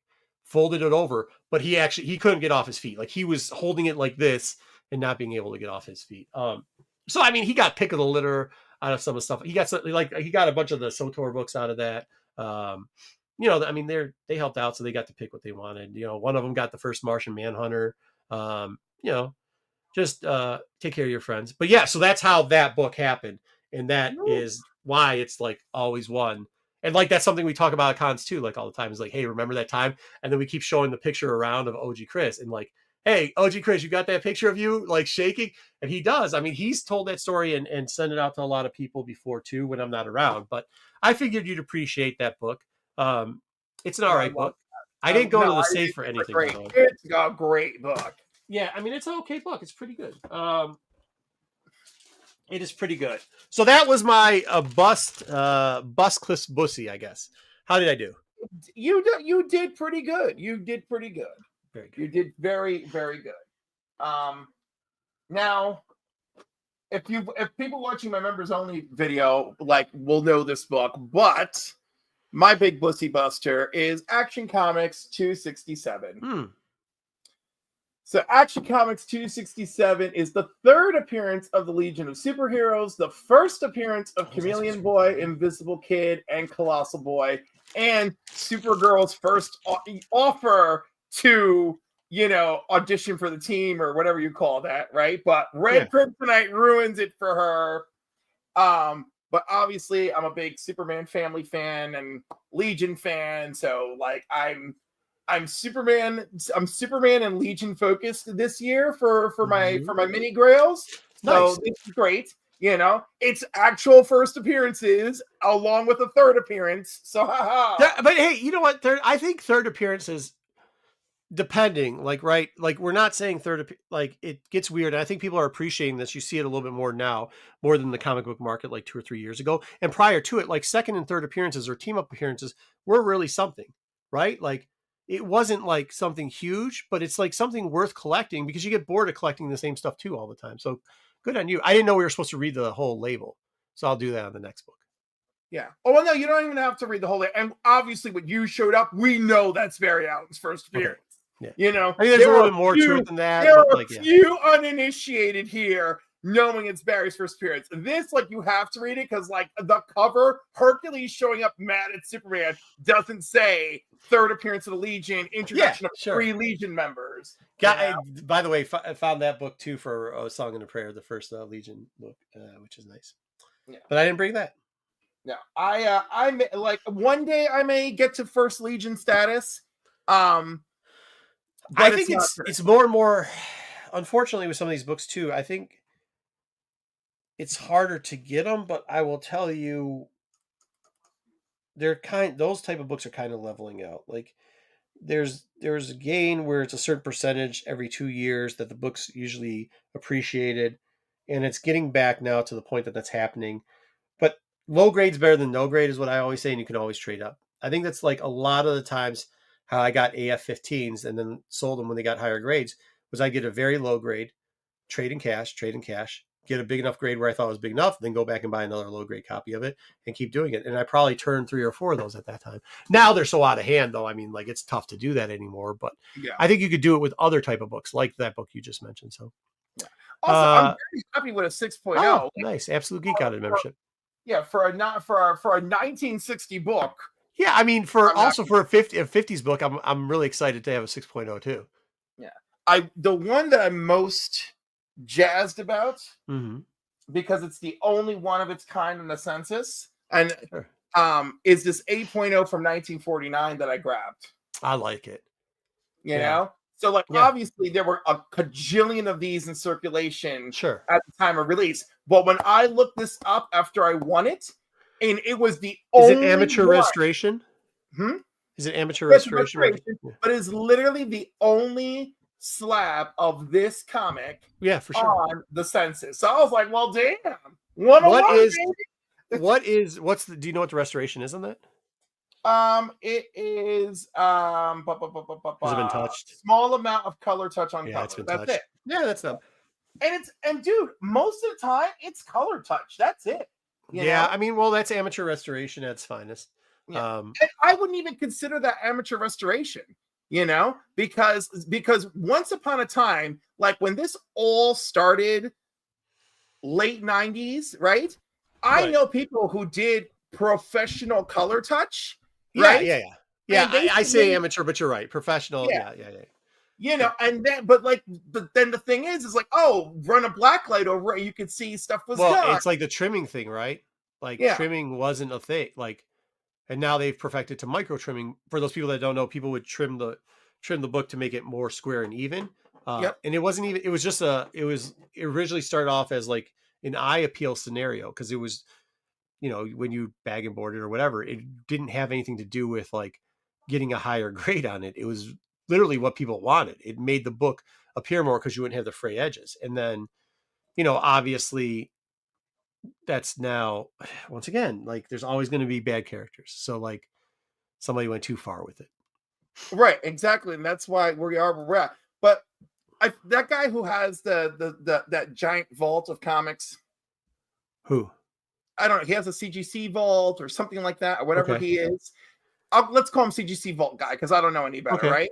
But like, he's like, hey, this is the first appearance of Alan Scott, and it's restored, and yeah, like, you know, like, it's old enough that like that's pretty much what you're gonna find, and you know, I mean, it is.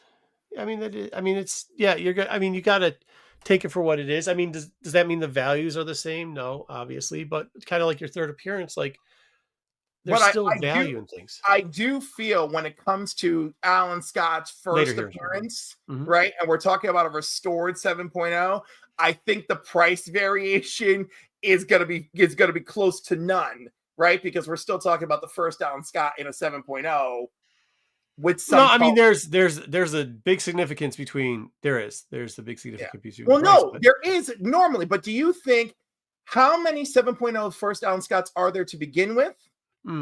Versus the 3 that are color touched. I understand what you're saying, but I'm saying is like versus my color touched first Power Girl 5.5 and my blue label Power Girl first appearance 6.0.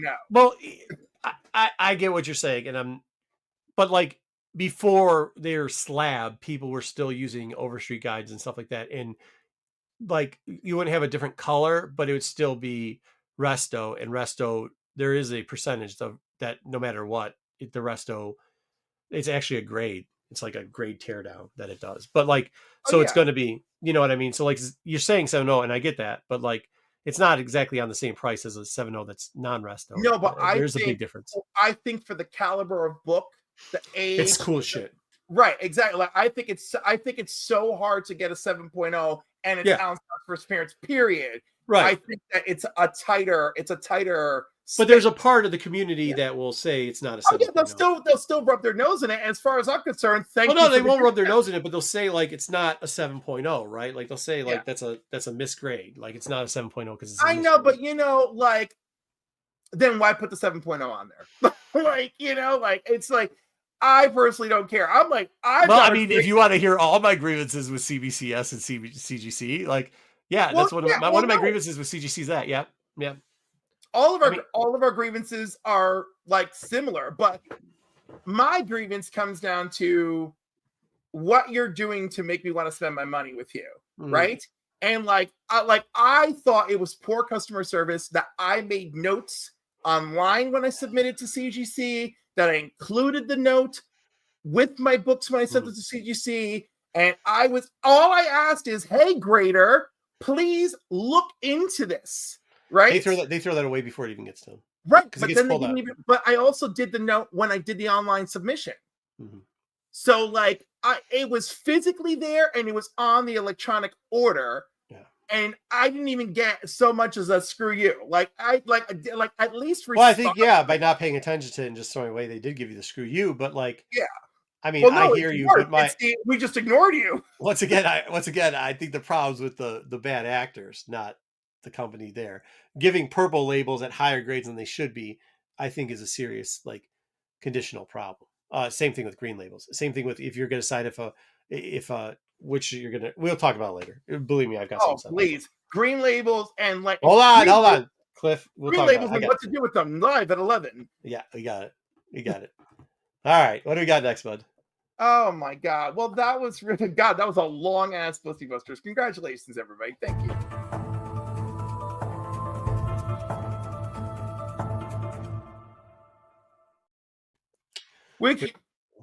It's time for one of my favorite games. It's time for Rate It or Hate It.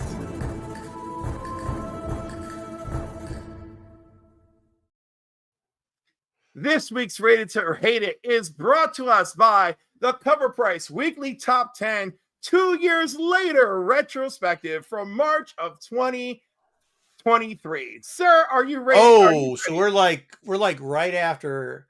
This is the beginning of the down. Which month? March of 2023. So we're splitting up. Okay. So we're like credit cards are starting to have to be paid now. Okay. All right. So now, go ahead. Do you know the criteria, or do I have to remind you? I don't know what the criteria is. The criteria is you're going to say rate it, I'm going to say rate it or hate it, and you will tell me rate it and give it 1 to 5 on a scale of 1 to 5, right? Or you will say hate it, and we're supposed to pass. Wait, I don't understand what that means. Well, just let's go through the first one. Let's go through the first one. I'll figure it out. I will present the comic. Okay. I will then say to you, are we going to rate it if or I hate like it? Right. No, you choose if we shall rate it or you choose if we hate it. It's like toot it or boot it. I don't know what that is either, but it's all right. We'll go. I'll make it work. Cliff, I'll make it work. I promise. This isn't my first time at the show. I promise. I'll make it work. Marco? If we hate it, you don't show me the price or anything. You just show me. No, I show you everything, but you choose rate it or hate it. Okay, let's do that. All right, here we'll make it work. I don't know what you're talking about. We'll make it work. Book number 1. Mm-hmm. The Amazing Spider-Man number 21, Disney 100, Hulk Black and White 1 in 100 variant. It obviously took a dive, sure, but do we rate it or do we hate it? I think I'm going to hate this because if this was $2, I wouldn't buy it. So I'm going to hate it. And with that, Marco, thank you. You did it right, number 1. And number 2, I also fucking hate this thing. Like, screw you, Disney and Marvel. Why did you make these? And then it's actually, I'm okay that you made these. The fact that you made them all on Amazing Spider-Man covers bugs the shit out of me. Well, not only just that, but also I don't like the 1 in 100 black and white thing like this. Like if they do it like with shades. Oh, yeah. Thank you, JJ. What's up, bud? I mean, like, also, like, I'm not a huge fan of 1 in 100s that are just the black and white version of it. With that being said, shout out the 1 in 100 Marvel Nows that sell for a lot of money, like the Nova one. But anyways, the Q ones. But yeah, I mean, this is not like if on my best day, I would give it a 1 because there's someone out there who this is interested in. Thank you, Black Spider. Yeah. Right. But I can't think of who they truly are. And, yeah, I mean, I don't know anybody that was like, damn, bars, got to get this book. Put Black Spider's comment up there, please, if you could. Oh, again? Sure. I didn't see it the first time because obviously I'm not a fast learner. Didn't see it that first line. Appreciate you, Black Spiders. Yes. Black Spiders, love you here. All right. Next up on Rate It or Hate It. Again. Ooh. It's been optioned. The word option, it makes me nauseous. It's gotten some of my friends a lot of money, so I don't. I know. Well, okay, like because when their book gets optioned, they get a paycheck, and then it expires after a certain period of time, and then they have the option to get another paycheck. Oh, so okay. Listen. That end of it is completely different. This is all about the collector's end of it, right? Sure. And I think FOMO is outrageous. I'm about I agree. Are we buying it because it's good, right? Yeah, sure. Or legendary or something, right? So the next one, and I actually happen to kind of like the next one. So are we going to rate it or hate it? It's the Good Asian number 1. Okay, I'm gonna rate it. Okay. Now a 1 would be like a limited audience. A 2 would be like there's like something. 3 is like, hey, this is a good book. 4 is like, hey, you should try to get this book. 5 is like, wow, this is a great collectible. Like just a ballpark. Excellent. I was kind of on there. I was going to be at 2. I'm still at 2. And for the exact reason you said, like, I think it's a little bit of a niche market. It's not terrible. It was decent. As it went on, the legs weren't there anymore. The wheels fell off the cart, in my opinion. But like, it wasn't as good as everybody hyped it up to be. It wasn't as bad as everybody hated on it to be. You know what I mean? Like it was a combo between the two. I thought it was a decent series, period. Yeah. Like, and like, it didn't stick a hard landing. No, that's what I'm saying. Kind of fell off to it. But yeah, I mean, I gave it a 2. What did you give it? Yeah, I'm giving it a 2 as well. Oh nice. My God. We're agreeing 2 for 2, Marco. What is happening?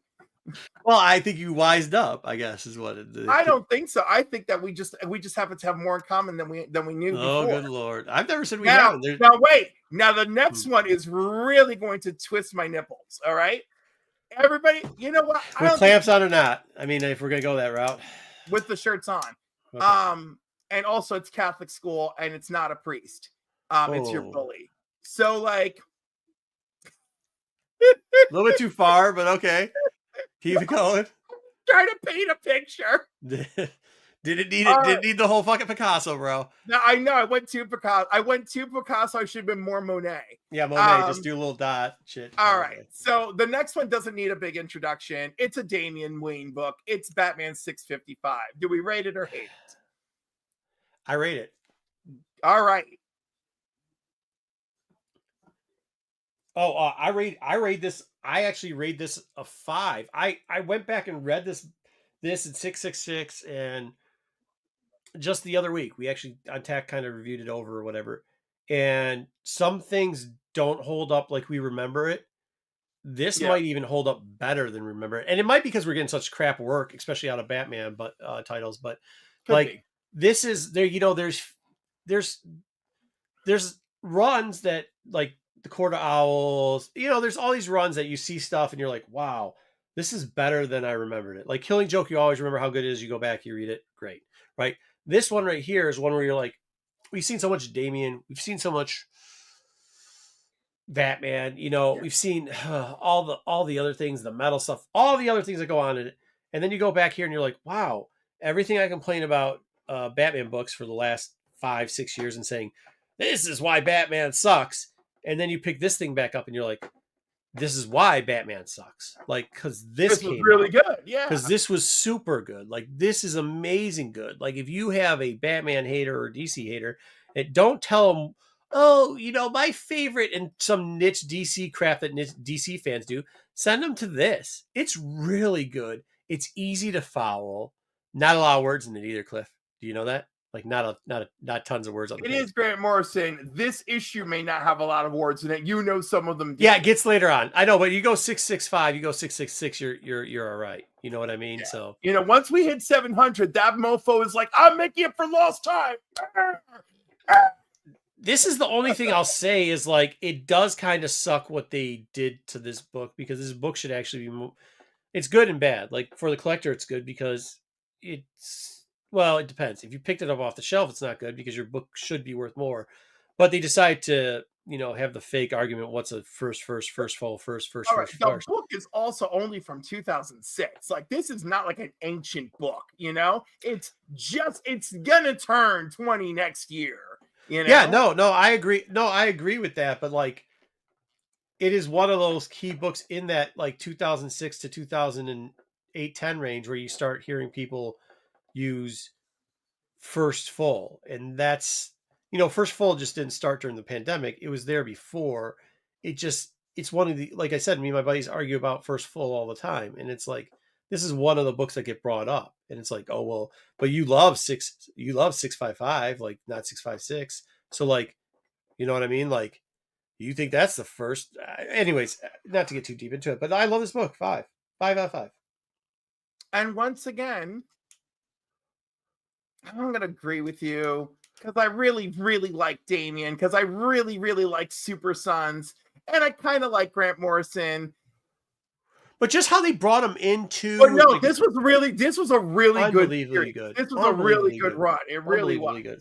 Yeah. I remember enjoying everything happening here.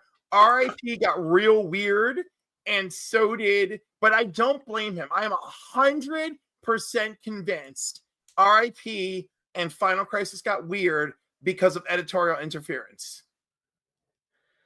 I would disagree with you. I would say sometimes artists take what they feel is a license to do something, maybe to stretch, and sometimes that lands and sometimes it doesn't. And I feel like those are a couple things that maybe didn't land. They sounded better because there's other stuff he's done that's very similar to that just is like, wow, this is like complete, like way too far to the bad than to the good. But it's okay.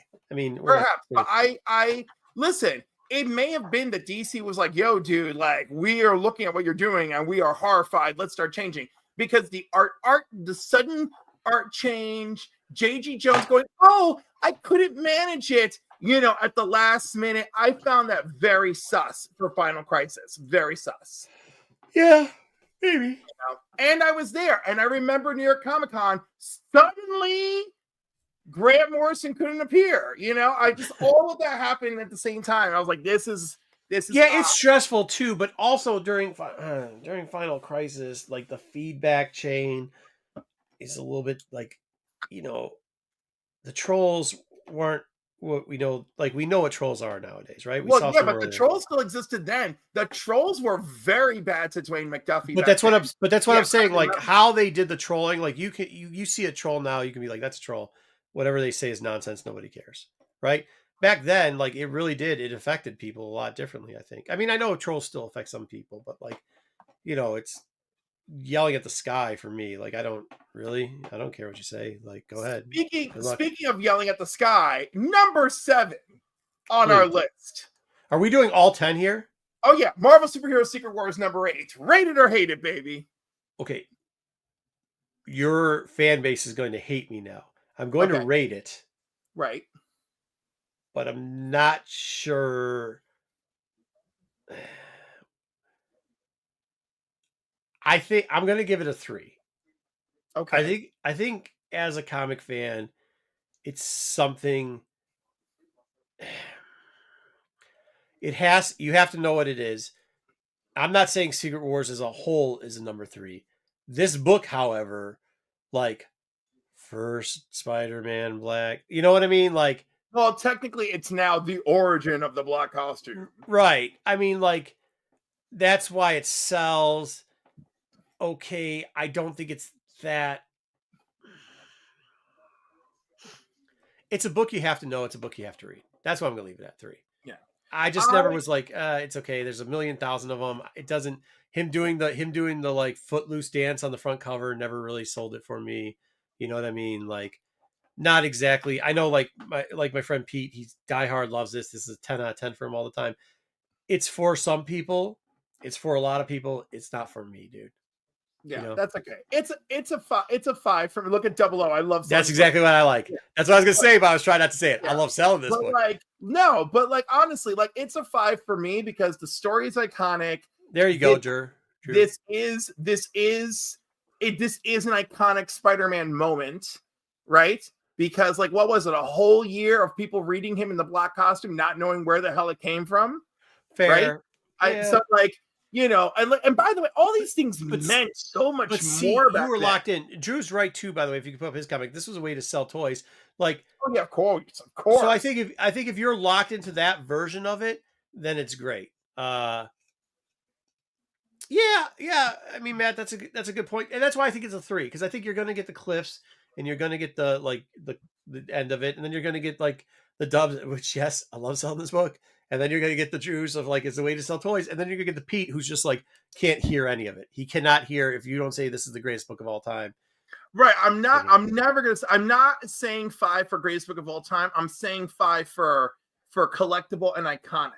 Right. Drew, I'm glad you said it because I don't have to say it. I'm glad you said it. I don't have to say it. Drew said iconic moment, iconic cover. But well, I will say this, at least Secret Wars, the original Secret Wars, is more cohesive than Secret Wars 2. Secret Wars 2 is the greatest poo-poo ever. Like, when I think of reading Secret Wars as a kid, and what was strong about it is still what I like about it when I read it today, right? Like, Thor fighting the Masters of Evil alone, Hulk being like, I will carry this mountain. Like, those were just big moments. And when you're a kid, and obviously I genuinely was a kid when I was reading this, that was hot shit, Yeah, like, see, this is like, oh my God. Yeah, this is like I'm a kid listening to the stuff on the radio going like, oh, this is okay, but I only get 1. And like, I mean, I get it though. So what'd you rate it? I rated 3. What'd you rate it? No, I gave it the whole 5. Yeah, of course you did. Because it's really, it is iconic. There's no, like, 5 is truly iconic, like 5 is like, there is a history to this item. Oh, wow. Drew just shooting.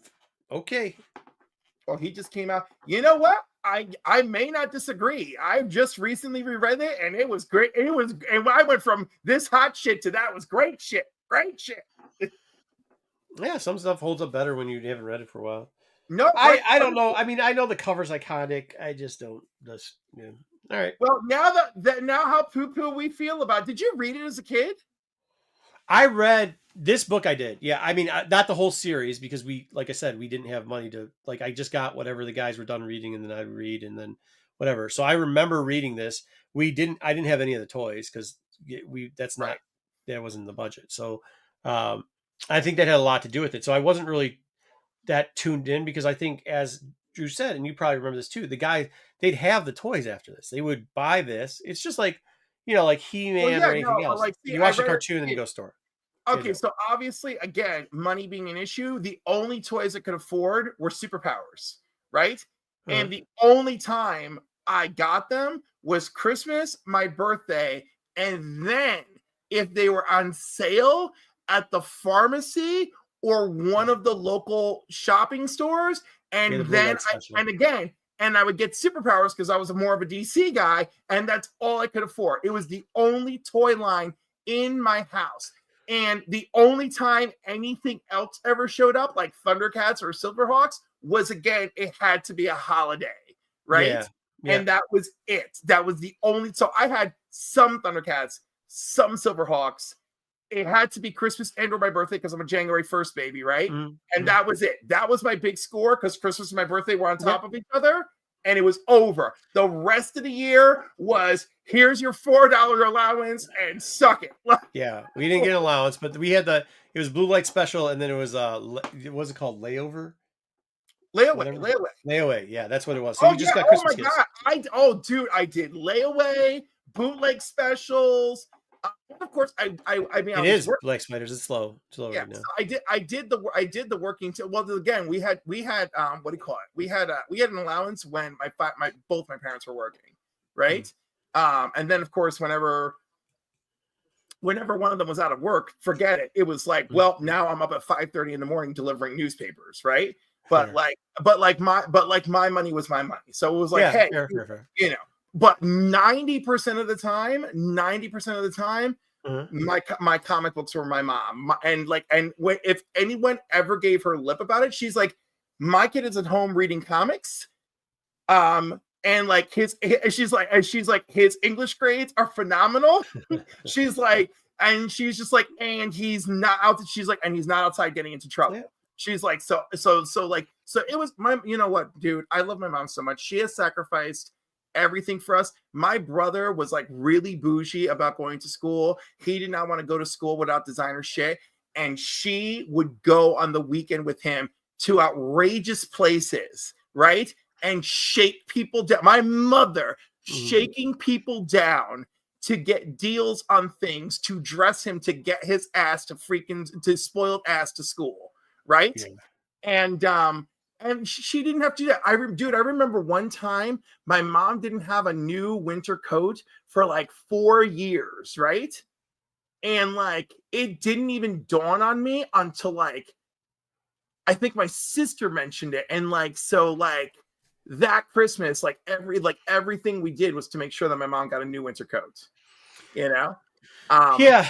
I mean, I grew up a little bit differently because my parents was like off the boat. So like we didn't like new winter coats wasn't a thing. Like that just like I hear you though. I mean, it's tough when you see your parents, but we didn't realize what they were going through. We didn't realize what they were going through. No, you don't. Like you figure it out a little bit when you're older, but also like too, like my grandparents were fresh off the boat. My father's parents were from Canada. So like my mom grew up here, my father grew up in Canada, like, and they were constantly trying to figure things out. And of course, they're the adults. They're not going to let you know that they're still figuring it out. You know, when you're there, you're like, oh shit, I'm still figuring it out. I mean, we had answering machines back then, so we knew enough that stuff wasn't right. And like I said, I went to a private school. Well, so they're all wearing Docker and you're wearing polyester. Like, do you know what was really embarrassing for me is I went to Catholic school, right? Same. And so my big sign that something wasn't right was like my freaking religion. And of course it was the religion teacher. He would announce whose parents owed money in the beginning of homeroom, right? Yeah. And I was like, damn, you know? Yeah, I mean that's something. That's something they probably shouldn't have been doing. I mean, it didn't take much for us. It didn't take much. I mean, we had, we knew it pretty close on, but like, also too, like, that's when I think I started to find out that I like to F around and find out. So like, it didn't. They didn't last too long. I mean, you might whisper, but it ain't gonna last too long. So we're not gonna. We weren't gonna go into all that. Anyhow, needless to say that I really appreciate what my parents Mine did, too. I do too. And I'm glad. And I like it now because people always think I'm cheap, and I'm like, yeah, that's cool. Like I'm good. You're like, I don't need frugal. I am frugal. I am frugal. I like it. But like one of the things is like I was the only one into comics as a kid. Yeah. You know, like I think it was because we were so like all of us did. I have a bunch of brothers, and nobody had anything. So whatever like you had to share. You just had to. There was no. So then when I got my job and I had a youngest brother, and that was the one that had. I mean, the hand-me-downs that kid got was just. It was. They were atrocious. They were the worst. It was the worst. It was the worst. The only thing that was worse was cars because I'd have to buy my car for my older brother and then he'd trash it and then I'd have to give it to my younger brothers. But like, the stuff that he got just. I was always a giant kid, and also I was child number 3, and my brother is child number 2, and my sister's child number 1, right? And there's we're in comics though. We're gonna do this one, and then we're gonna get back into comics in a second. Well, no, this is it's not comic related, I guess. But the point is, like, they constantly have to take me shopping for clothes, right? Which, of course, as a parent, it's dreadful. Mm-hmm. But I didn't give a shit about clothes, so my mom would throw me in the cheapest fucking clothes you could find, and I could care less. And it was great for her. You know, because like remember back then when you could get like 3 Levi's for $10 at Zales? So we never went shopping. My parents would. Oh, that's right. Because they put it into layaway, so like we wouldn't, and then you'd have hand-me-downs. Right, even layaway. But I'm just saying, at some point, even if there was layaway, they made you try something on, maybe, right? No, because they didn't. No, they didn't, because I don't think my parents wanted us to see what was in stores. Okay, then forget that. Yeah. All right. So here's my thing. I mean, that's pretty cool when you don't know about it. Like you don't know. Yeah. So like, no, when you don't know, you don't know. But okay, so here's the thing for me. So I probably wouldn't have known if my brother's hand-me-downs would fit me, right? But that was like not happening. So my mother was forced to actually take me shopping. But the point is, she could buy me cheap as shit, and I was very happy. Right? Because I didn't care. The other thing that also kept it cheap was because I was going to Catholic school, you wear the same uniform all the time. Yeah. Right? So that kept it really simple. I just needed some weekend wear bull crap, and that was it. And to ruin, did you, real quickly before we move along, Black Spider, that sounds crazy. Did you ever have the iron-on patches? They were like as hard as like cardboard. Oh yeah. That was the key. The iron-on patches. All right, next up, number 6. We haven't even got on 7 yet, Cliff.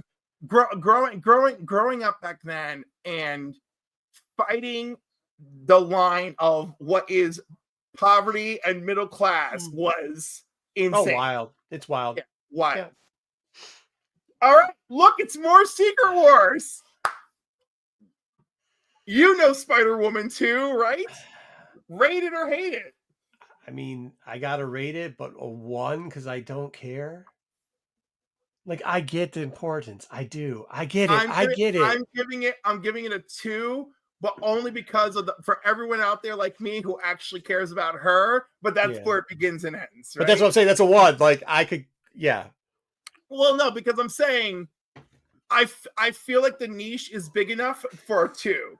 I don't feel like it's so small. I don't feel it's. Look, 1 and 2 are is a tight. I would, I mean, I would just today. You're right. Today, probably a 1, maybe in 3 months a 2. But yeah, but it's but I'm saying that's the perimeter. Plus, I mean, I really don't want to see Captain America spooging all over the place. And by the way, speaking of that, I'm not a Captain America fan. So nice thumbnail, Cliff. Oh well, you see, I didn't get explicit instructions. So neither did I. Thanks, Pete. I'll tell Pete. You tell Pete. I did not get explicit instructions, and that's it's because they're messing with me. They like really are like, yo, dude, like they want to, Well, hey, you know what? You can always tune into TAC 9:15 Eastern Standard Time on Rennavision. You can watch, and you'll know some things real quickly. Then you would, if you ever watched our show, Cliff. I mean, you can't be mad that I don't watch your show if you don't watch my show. I mean, I've been on your show. I know you've had the best time of your life. And no, but I was actually there with you. I'm not one of those people who went on a show that's allegedly your show and then you're not there. All right, enough joking around. Punisher War Journal number 6. Oh, I know what you're talking about. Yeah. No, I haven't been on the. Yeah. Okay, I got it. I get it. That was an inside joke. Punisher War number 6. I do not like the Punisher War Journals. Sam, I don't like them at all. I don't like them when they've got Punisher on the cover. I don't like them when they got Wolverine on the cover. I don't like anything about this book. I'm going to say trash or whatever you said. Not it. Whatever. Hate it.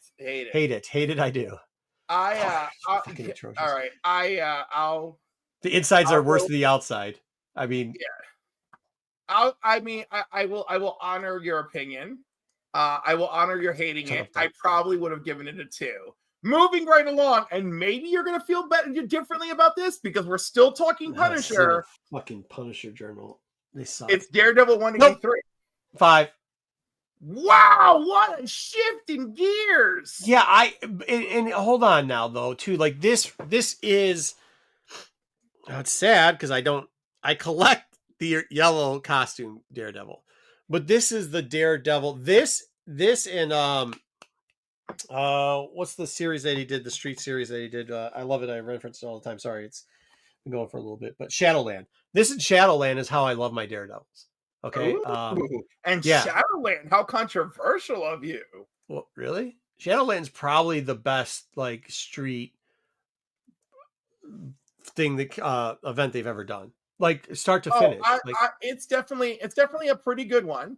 But I'm sorry, the best, as I said. I don't hear too much. Well, no, because I just don't hear too many people talking about it. You know what I mean? It's awesome. It's amazing. Yeah, it's a really good run. I mean, if you haven't read it, you should. I mean, you can get all of them. You get the problem. I think the only problem with Shadowland is you can't just get them. You can get the main line, but I would suggest that you pepper in some of the, at least for the get-go, pepper in some of the other books that they put in there for Shadowland. But I mean, yeah, no, it's really good. I mean, Luke Cage in it is one of my favorite Luke Cages. Probably, people hate this, but I think Spidey was good in it, even though he was great in Civil War.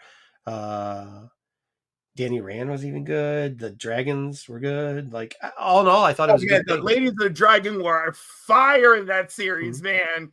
They were bringing it. But this is so... You know what I loved? I loved that the ladies had a really good storyline of friendship and devotion. Yeah. Like they were kicking ass for their friends. I also don't understand why they got away from Cage and his wife too, because they there's a lot of things that they do where they do a good job with them. Yeah. But if we could get back to this book, this is what I'll say about this book too. This is not only a 5-star because it's iconic, not only a 5-star because the story inside is very good, not only a 5-star because of all those things, but also too, it's one of those books that like there's at any level of a collector you're on, it's a solid book to have, right? Like, and you can collect it at any level because it's not out of the price range, I feel, for like anybody. So that's what I got. 5. Good. I think it's a great book. You're right that it's not outrageous. You can get a 9.8 for under $200. Nice. Like I definitely can find you some for under 198 even. Yeah, you can. You can find it for under 198. Yeah. Yeah. So like I think it's fair. So yeah, I'm gonna give it a 5. Joel, good evening. Good to see you, Joel. Next one is wild because it's a reprint and a blank cover, and it's Batman 357. Rate it or hate it? I like blank covers. Ooh. I don't have a problem with reprints as long as they're not $5. I have a problem that they're $5, and I have a problem. But this is trash. Yeah, I mean, this is trash because it's a $5 reprint calling itself a facsimile, which it's not. And then like, yeah, I mean, this should be a $2 book, and that's that. I mean, we're not ranking. It's not 357. So like, I mean, it's just a blank Batman cover. Just make blank Batman cover. Like you don't need. Why? I don't. Give us blanks with the logos, right? Give us blanks with the logos. Put anything inside, anything you want. It doesn't matter. I like them. There's a space for them. It's if you get them, it's great to sell them to. There's something for these. Maybe I won't give it a hate it. I'll give it a 1. But I'm giving it a 1 as well because I otherwise don't care, but I do truly enjoy. Oh Jesus! Blank covers. Oh, there you go. Okay, cool. Yeah. Is that? Wait, is that? Was it the That Brave was and the Bold? first. That was the first New Teen Titans. Oh, New Teen Titans. Okay, I couldn't see what it was. You know, but just in case. I like the different color stuff too. I really do. I like. Oh yeah, there's the sure. Yeah, but like I'm saying, do different logos. Like I love the logo on this. It's a different logo than they typically use because of the red, the blue outline with the yellow, considering the black and yellow. Like I like it. I think you should just continuously push some of these out. I don't think the guts make a difference, but whatever. That's just me. Yeah, I mean, if you're gonna like just have it and not like get it slabbed in any way, then yeah, the guts matter to me because like, oh, look, I have this cool piece of art in the front, and I can, if I ever want to enjoy the interior, I can, you know. But That's why you're getting a blank cover to not get a sketch on it. Right, exactly. Like no one's not like doing that, you know. Sure you are. I mean, like, oh, my Wolverine's up there. Good job. I was like, what happened? Did my internet drop off all of a sudden? My time was up. Cliff hated me that bad. He kicked me off. We were 3 left. What's going on? Yeah, we're at by the way, number 2. I have thoughts. Number 2. Yeah, Black Spider. I feel you.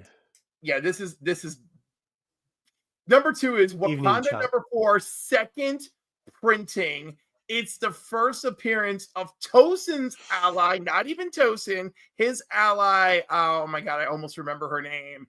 Kime. My Bargain Comics, a good friend of mine, Steve Horn, used to do some of the most funniest Instagram posts on all this stuff about Tosin. I love that. This, however, hate it. We're moving on. Yeah, it's a surprisingly kind of a difficult book to find.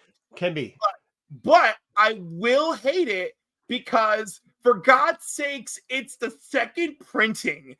Yeah.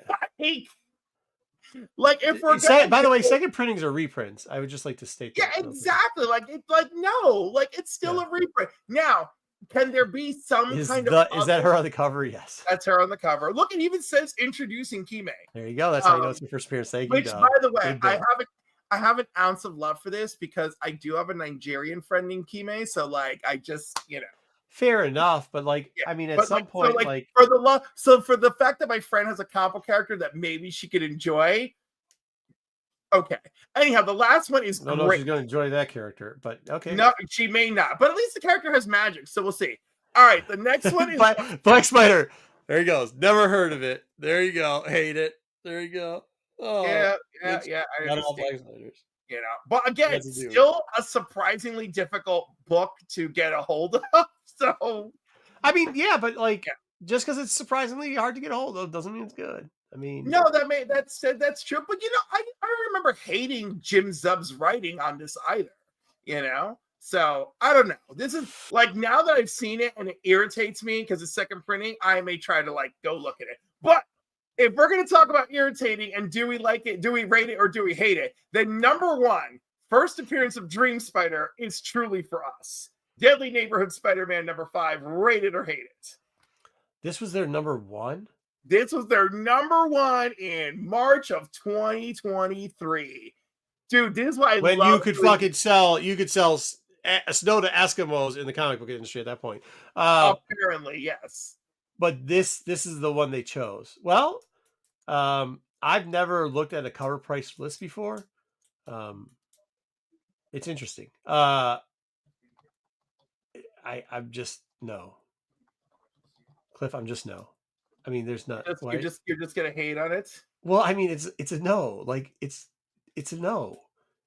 I mean, is it saying it's going for $10 right now? Yeah, for the raw, yes. 9.8s are $29. Like I can't even stomach paying $10 for this. Like $10. This is a book that's like, you don't have anything else, you throw it in and you make fun of it with your friend. This is what you talk about at cons. Is like, you remember this? This was on the cover price. Top 10 number 1 in March. And it was written by, what is this guy's name? By Taboo, Earl Taboo, B. Earl Taboo, I think is his full name. You know, now, that's sweet. I like that. I mean, that's a cool name. I will say this: it is a Raza cover. So if you really love collecting Raza covers, it is a Raza cover. There's something for everybody. I mean, I like Raza, but I don't like this. I don't listen, this was fun, folks. This was rated or hated.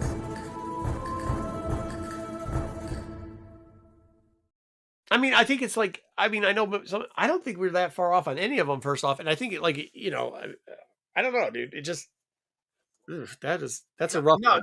dude, I think I think it was very. I think we did very fair. And I think it was like really honest, and I love it. But that's a tough dude, list. if we go back, if like first of all, I don't know if Dub's some right. other people did top 10 retrospectives from their previous top 10s. I would love to know what those results are at 2 years later, 3 years later. Because let's face it, We did it for a very long time, but then I mean, we changed it up a little bit to get a couple different things. So but I do feel like, obviously things are not going to fly. I mean, look at that whole list. Out of that whole list, I think Damien and the black suit are like the two that I feel like are like all gonna time. always hit. They're gonna sell all the time. Yeah. Anytime you're gonna have a spike in that. I mean, it's But like the but books. also You're gonna get feel- Nova. You're gonna yeah. get Dark Hawk every once in a while. I mean, but the thing is, like, and actually I have a lot of love for Darkhawk because I'm because 90s, right? So but I feel stuff like that is just like that's something you want in your collection, or most people want in their collection, right? Like, so it's always people know it though too. Like the thing about a lot of these lists, also, just selling comics in general, is the familiar feeling. So like people sometimes will buy stuff saying, and you hear what they say, and you're like, yeah, but just because you know what the book is doesn't mean you should pay that price for it. And I'm talking like $5 for something. Oh yeah, no, but I do. So like for me, the true rated or hated of it all is like how do you feel about it as a collectible? Like, if you pay too much or if you pay too little, are you happy it's in your collection, right? Because everyone you're selling to is not a reseller. They're usually people like me. Am I happy with it in my collection? Yeah, I mean, I like things for a certain price. I like everything, a lot of stuff in my collection. But I mean, some of the things with those lists too, like people buy stuff because they remember it. And to be honest with you, I mean, looking at that list too, so it looks like some people want to, I have some input on how lists have been made, not just in the last couple of years, but over the last like 8 years. And like, it's tough sometimes because there's a fine line of repetition, which gets people bored because it is sometimes entertaining, and like telling the truth. And some people have tried to go a different way or tried to find something new to shock people to do something different. And I understand that. I mean, I get that they do that, or try to like squeeze a book in some place where it's not really what it is. But I get on it. One of my friends does an alternate top 10 every week just because it's like, hey, this is cool and you probably can't afford it, so go check this thing out. And once in a while he'll be like, hey, this is cool. And I love what he does. He's like, this is cool and it's affordable. I don't have an alternative. Just go get this book while it's affordable. Oh, that's cool. You gonna shout out your friend, or you're not gonna shout out your friend? Oh yeah, 22 Comics. A top 10 alternative on Monday nights, 9 p.m. Eastern Standard Time. Awesome, dude. That's cool, man. That's what it's supposed to be. It's supposed to be fun, right? Like, I mean, it shouldn't be like you don't want to hear me and Dub going back and forth with what the weekly sales at I mean, nobody wants that. We do. We like it. But and also like it's niche. No, of course, and I understand why you guys like it, but also like, where does it make sense? Like for me, sometimes where does it make sense with these? Because just because one book that's kind of cool sold really big, one copy this week, and it becomes a JP. I mean, there's also like there's also like, it's like the thing. There's a chunk of X-Men books that are, from that 90 era that like they sell every week. There's a couple of Batman books. Well, again, that sell every week. Outsell everything. Phenomenal job. Yeah, but like with X-Men 97, that was different because they were pocking out other ones. But like, there's certain books that were all, maybe not those prices, but we're always selling all the time. You know what I mean? Like, so, and the same thing with Batman. Like, no. There's certain ones that always 55's always going to, Court's always going. So I mean, like, and then even before that. But yeah. All right, what else we got? I did pull a bunch of other books. So now that brings us. This is your 5-finger shuffle, sir.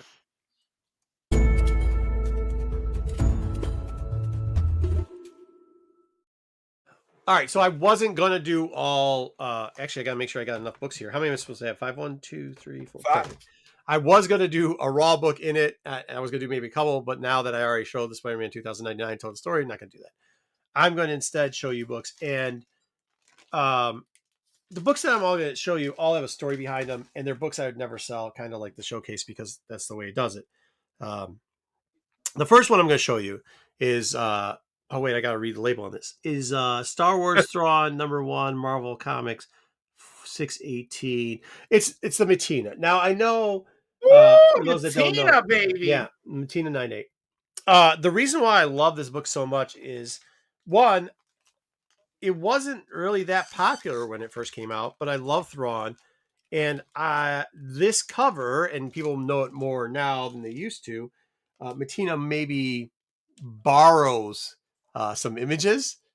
And this image is actually the image you see when you buy the Thrawn novel, when Timothy redid them, right? Like, this is the dust jacket. I mean, he changed it around a little bit, but it's the dust jacket. And I love that book so much that when I saw it, I was like, hey, cool, give it to me. So I bought it for like $20 or something like that, but which is a lot for me spending because I don't pay that much for variants at the time. But then we had a friend, and he was nice, and he had another copy, and I was like, well, we're going to head out to on-site grading soon, and I'd really like to get another copy. And he had it up on the wall for like $65. And I was like, yo, dude, no way that thing's ever going to sell for $65. There's no way it's going to ever sell for $65. Well, shortly there later, it sure was selling for more than $65. Like, it all of a sudden it got popular, and the thing started going to 85 to 90 to 120. And the guy at the cons after that would be like, I told you to buy it when it was here, because he did. And he was a friend, and he always give us like this and that. And then over the years, and I had always told him he's never going to sell it. And then shortly after that year, he got cancer. And but it was like for a full year and change, we were joking about it. Then he got sick, and I mean, he had lost a lot of weight really quickly. He got colon cancer and had a family and stuff. But like, he still to the end would joke about it every time I come by. He's like, told you should have bought that book. Told you I should have. And it was like, he had gone, and he was a bigger dude, and he eventually was just skinny. But the one joke he kept telling was that joke, and it didn't make his day doing that type of stuff. So like, I would have probably kept the book anyways, but like, I'll never sell it, that specific copy, because that was like, dude, I just bought one for $25. Why would I spend $60 on your copy? Like, I know it's a con, and he wouldn't move. And like, then it was just us telling the joke back and forth to each other. I was gonna say that's like what, $1,100, $2,000 book now? I don't know. I'll be honest with you. I don't. No, I know. You're covered on Dark Side. We do a Star Wars. You're never getting rid of it. Never. Not that one. No. Yeah, I mean, it never has. It got really high at one point, and one of my good friends was like, I just did a quick look. It's still pretty high. Yeah, one of my friends was like, yo, you should sell that book. And then he caught himself and was like, yeah. Then he's like, yeah. And like, yeah, no, I just wouldn't do it. I mean, it doesn't matter. It doesn't matter how much it is. I don't really look at the price. With that being said, check out Rennavision on Sunday. We do a Star Wars show. We will be covering that book because one of them went to auction this week. I just got that in the text messages up there. So, but yeah, I mean, like, that's it. Like, I love it. I loved it for one reason, and then it gave me a great memory. And I think that's kind of a lot, like, you're going to see a lot of these books keep up with that theme. So the second book that I'm going to have, and this is why I didn't want to just spoil it later, is it's a little book. I don't know how many people know this book. It's ASM 41. But as you may notice, I know, baby. As you may notice, it has a green label. Don't care. Why does it have a green label? Is it missing a page? It's missing a piece of ad page that does not affect the story. Okay, see, that's acceptable to me. But here's the reason why this book's not going anywhere. The reason why it's not going anywhere is because that's not the only Spider-Man 41 I had. Oh. I've actually had up to 5 of these. Oh. Would you like to ask me how many blue labels I've gotten? You know what? How many of the 5 were blue labels? 0. Haven't got a single one. So like, one of those comments that we make, and my buddy, like, that, it always starts up whenever I win an argument. He's like, hey, did you hey, did you count the pages in the book? Did you count the ASM 41 pages? Did you count the ASM 41 pages? I'm like, I didn't count the pages. I don't count pages of books. You sure you didn't count the pages? Because everyone was like missing a page, missing a part of the ad page. And I obviously have never caught it. So like, this book won't go anywhere because this is specifically the book that I've had the worst luck of buying these things. Never once have I gotten one that equaled out to one of them. Like I gave to, I'll be honest, one of them, he's one of the best pressers around ever. We're not going to say his name, but people know him because he is. You cannot get him to press your books for you, so don't ask. But he, one of them was because he needed to learn how to press Silver Age, and I had one that had a really bad fold. He destroyed the book, and then was like, "Hey man, I got to tell you, like." Because he's like, I might destroy the book if it happens. I was like, yeah, it's fine. He's like, yeah, but I might destroy it. I was like, yeah, but you need to press Silver Age. This is investment. You see what I'm saying? Down the line, it's going to pay back. They're like, get in there, man. Get in there. So he called me. He's like, dude, that book is, he's like, what do you want for it? Because I just killed it. And he's like, I was like, nothing, dude. Like, it's cool. And I'll tell you, he paid for himself 1,000 times over. And like, he was probably one of the reasons, like, pressing has a long history, but he was probably, there was two people that were really on top of pressing. He learned from one of them, and because that guy was teaching him, the other guy, excommunicado, will not talk to that dude. Still hasn't for years going on past that, and it's pretty sweet.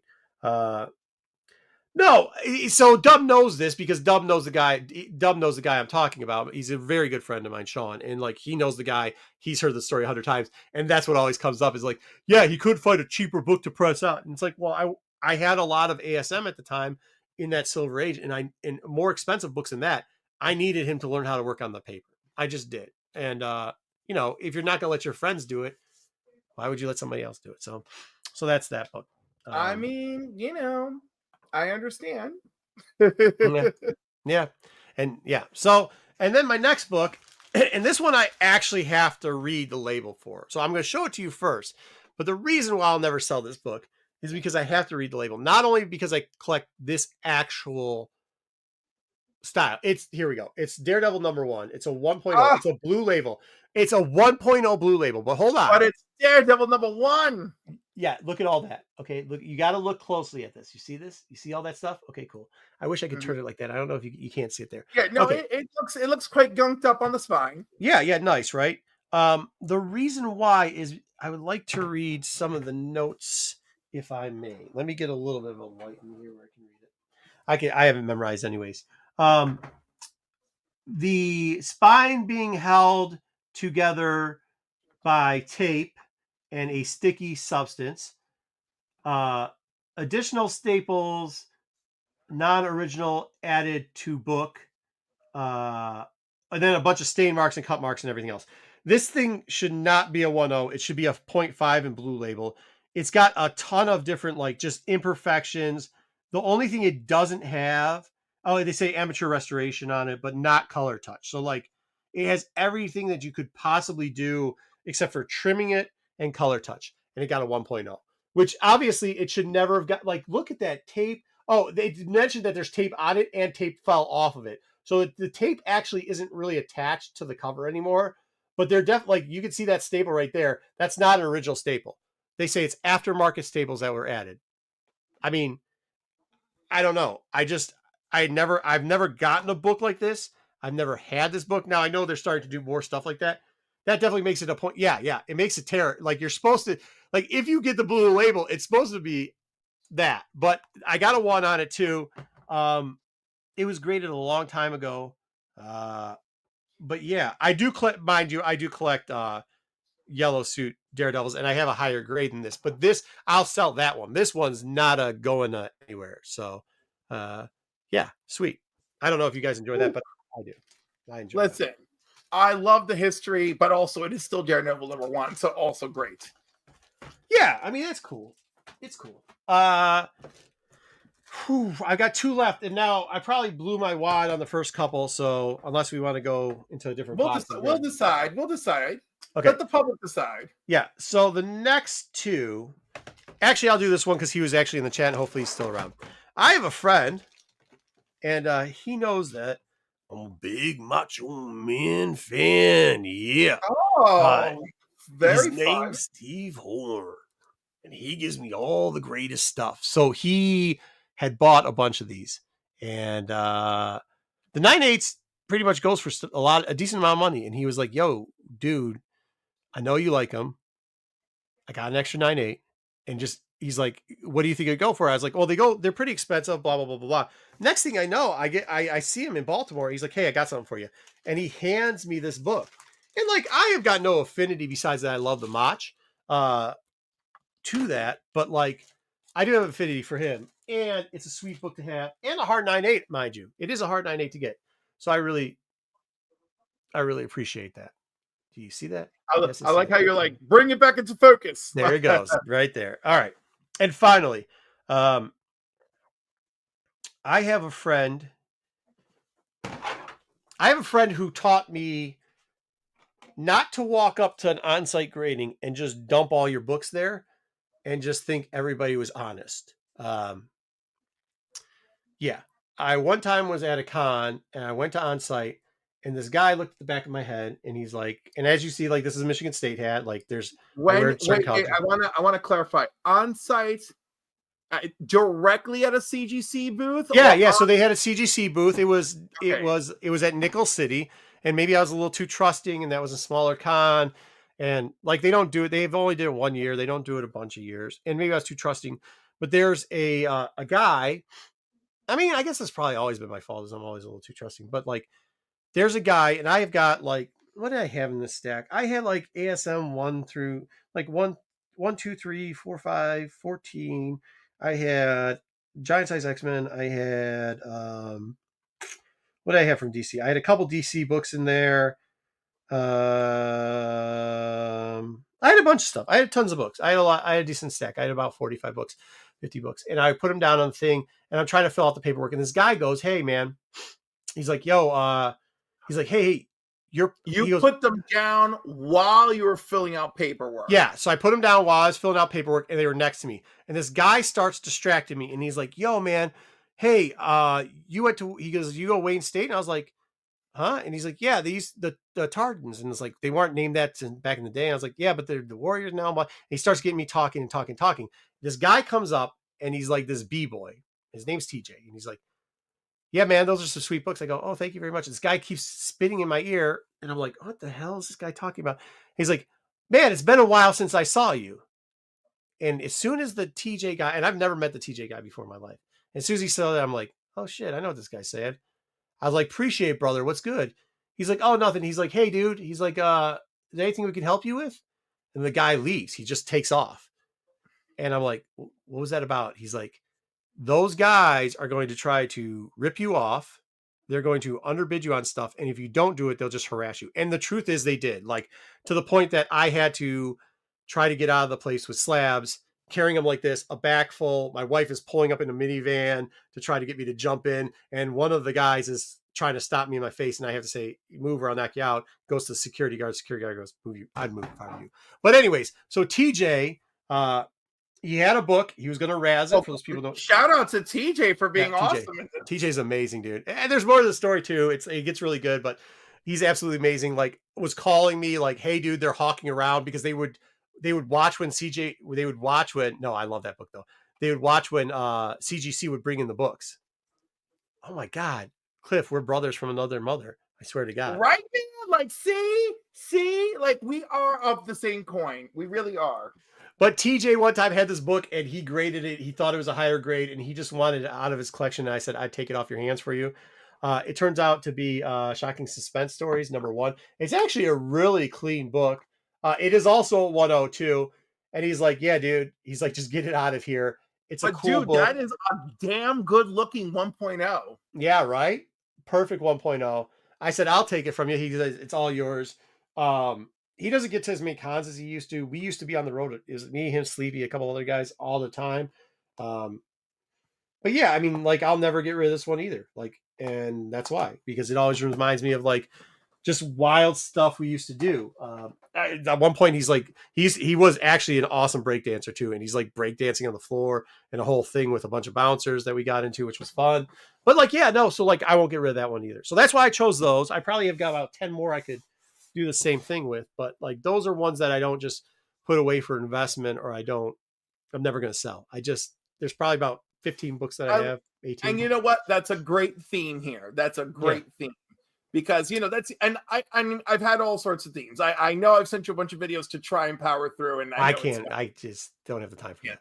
I tried. I appreciate tried. it, though. I appreciate it. I I appreciate it. even sent you one. I specifically sent you one with time marks, hoping that the timestamps would help. I like fast forward some through it, but like you got to remember, yeah, I know everybody's busy, but my schedule is different than everybody else's schedule. So Well, you're among the busier people I know, but everyone's busy to the point of misery. And look, no, I love my life, bro. I'm not. I like to be busy, so yeah, I'm good. I do not. I like to be busy with things I enjoy being busy with, and we're not all that lucky. So you just gotta make more time to do the stuff, like be busy with stuff you like. I've used the expression make more time, but as you get older, time just is less of a friend and more of an annoying companion. Yeah, I mean, I'll say that sometimes, like, I can't look at the calendar a week out at this point. I can only work at 2 days. But as you said, I'm going to Japan in a little bit too, with a family, Yes, with a you bunch of kids and are, stuff. which will make it impossible for you to appear at C2E2. Well, I mean, you'll never know. Maybe I'll just reroute the plane from Japan to C2E2. But that's not why I was saying it. What I was saying it is like it does. I found out the older I get, just don't look at the calendar. Don't look a month out. Don't look a week out. Just look 2 days out. And if you can do that, then you can fill your days with not maybe everything that you're going to enjoy, but you'll be busy enough and you'll be okay. If you look too far out, you're going to have a panic attack, and then you're just going to get into drunken stupor and call it and say like, I don't like. It's not that. And actually, I need to use the calendar, right? Because now that I got 3 versions of this one show. Oh, fair. Yeah. Yeah, I've got to use the calendar so that I can just be cool about it. But also at the same time, there's just so many things. Work-life balance is really difficult. Yeah. And when your work and your life are very different, right, the balancing act is that much harder. So what I mean, and I think, and I know people don't like it because of the pandemic, but like my businesses were closed during the pandemic, and I got to spend a lot of time with my kids. And then when we started coming out of that, I started readjusting. And like, look, I've been blessed. You can say whatever you want. I work hard as hell, but like, we're frugal also. So I've had the opportunity to like pick and choose maybe a little bit more than some people. And like, that's where it comes now. So like, it's not that I'm not working. Instead of putting in like the extra 4 hours here, I go and coach a soccer team that my kids are on, or I go coach their football team, or I go coach whatever, or I go to church with them, or I do and I've just parceled out these small portions where I do that, and I can still keep, but like, I can't go to as many cons as I used to anymore, because like they actually need me to be around for that type of stuff. So, but yeah, I mean, I used to have tons. I used to be like, I mean, this year already, I think I've been to 6, but like I used to, by this time already be at closer to 20. And like, you just gotta know that you're not going to be able to do that anymore. And then you're going to substitute that with something else. And hopefully it's something you enjoy. And that's kind of how I see the balance of it, right? Like it just is. I mean, but I like my family. So like, that's an easier way to do stuff also. I do mostly enjoy my family.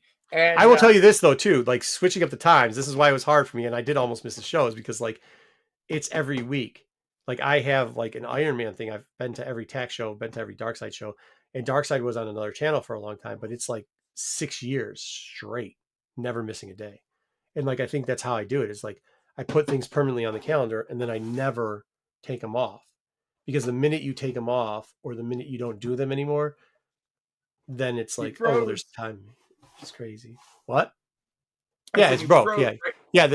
There's no way I could do this thing where you flip around like 2 shows, 3 shows all the time. It wouldn't work. So, but once again, I have to flip it around because, life. I mean, I would have never been on, right? Like, because you do it Saturday morning. Is that when you do it? Right. So I do it Saturday morning at 10, Friday night. I have something every Saturday at 10. I try to accommodate people, and then of course, and then depending on the evening, if we're drinking, it's comics and cocktails. If we're not drinking, it's comics and company. And then, I mean, hey, I've been known to enjoy a cocktail or 100 before. But I'll have you back for the salon night. We're gonna do comment. Okay, so you know how the traditional salon term is people coming together and like. I mean, I go to a salon. I have a friend who owns one, and No, no, not a hair salon. Oh, A traditional salon where you host a oh, salon in your home. you're talking about like when you're having a like the intro area coming into a house where they Yeah, have a salon there and you sit down and you have some drinks and you have some food and you bullshit and that type of stuff.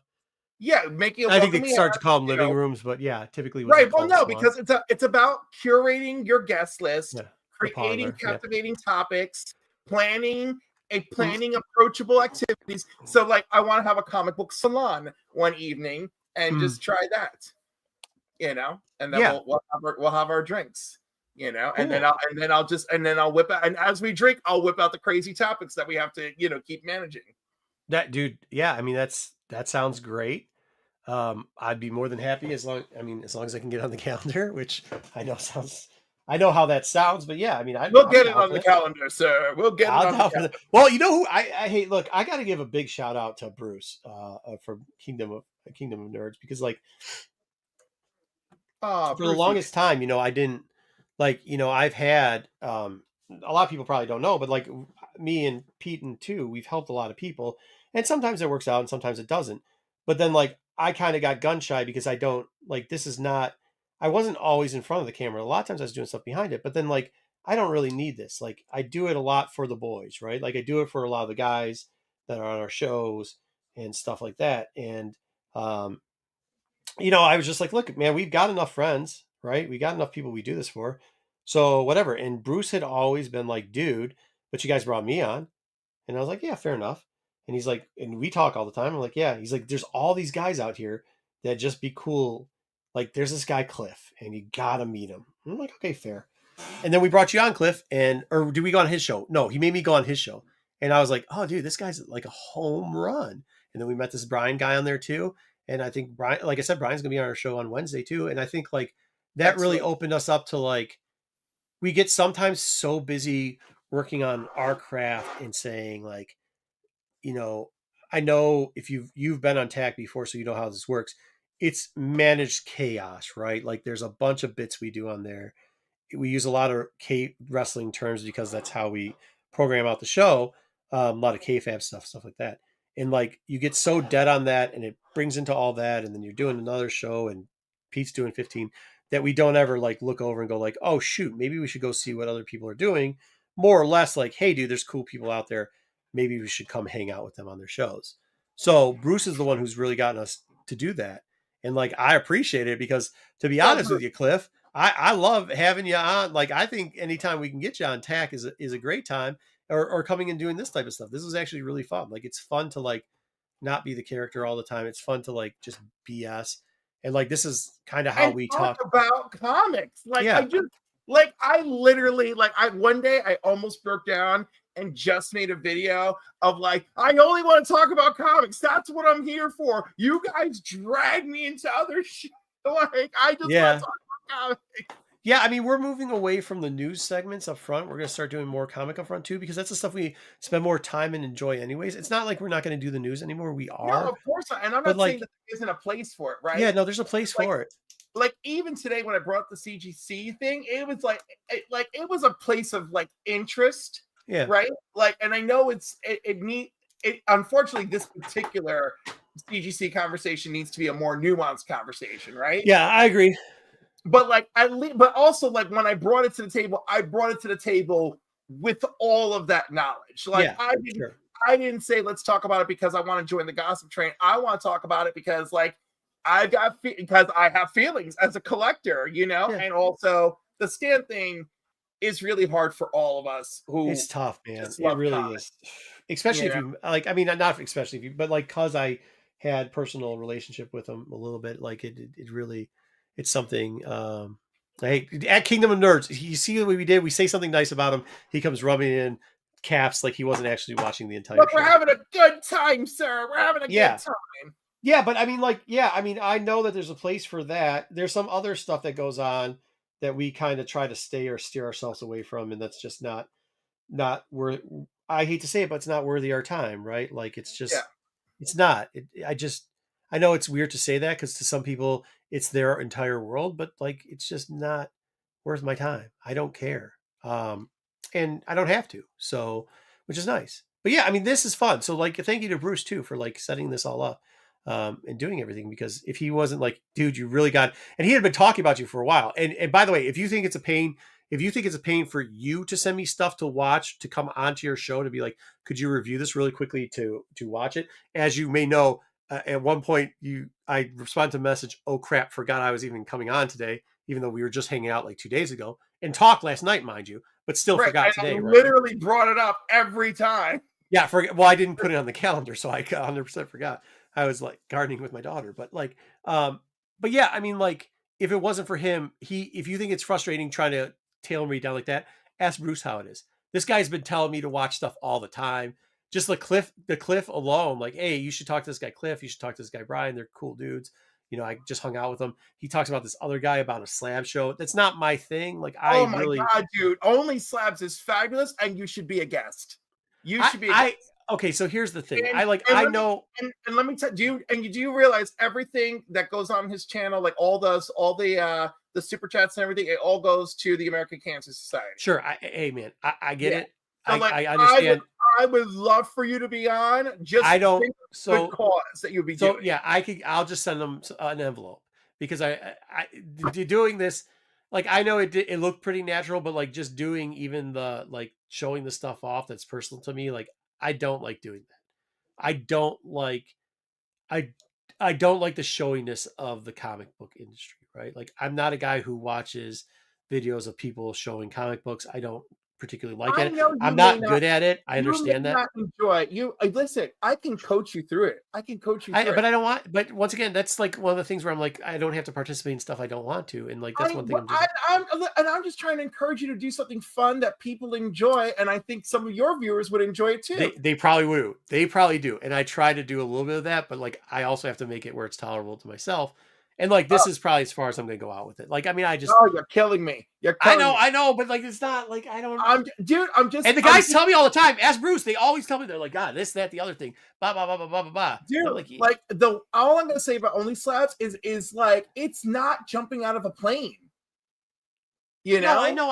That's not. I don't like. Like, I'm not jumping out of a plane, bitch. I am not. Like, you could offer me $2 million, and I'm not jumping out of that goddamn plane. Yeah, look at what Dub says. Baby steps. Yeah, this is my baby steps. Like, that's. Well, I'm glad. Well, I hope a year down the road you will take a bigger baby step, and maybe we'll actually get you on Only Slabs, because I think it's a show you can do a lot. We appreciate, dude. I've been on the show twice, and I'm not sitting there showing off bangers. I'm showing off things that mean something to me as a collector. You know? Yeah. But like, I mean, see, and that's where the thing is. Like, I really only got. Like, I have over 100 slabs, but no, slow down. I don't slab. Like, it sounds bad, but I don't slab all the books. Some of the books aren't worth slabbing. You know what I mean? And dude, like that's the beauty of the show. And I only got like 15 or 20 that I just really care about. The rest of them I can sell tomorrow. I don't give a shit about.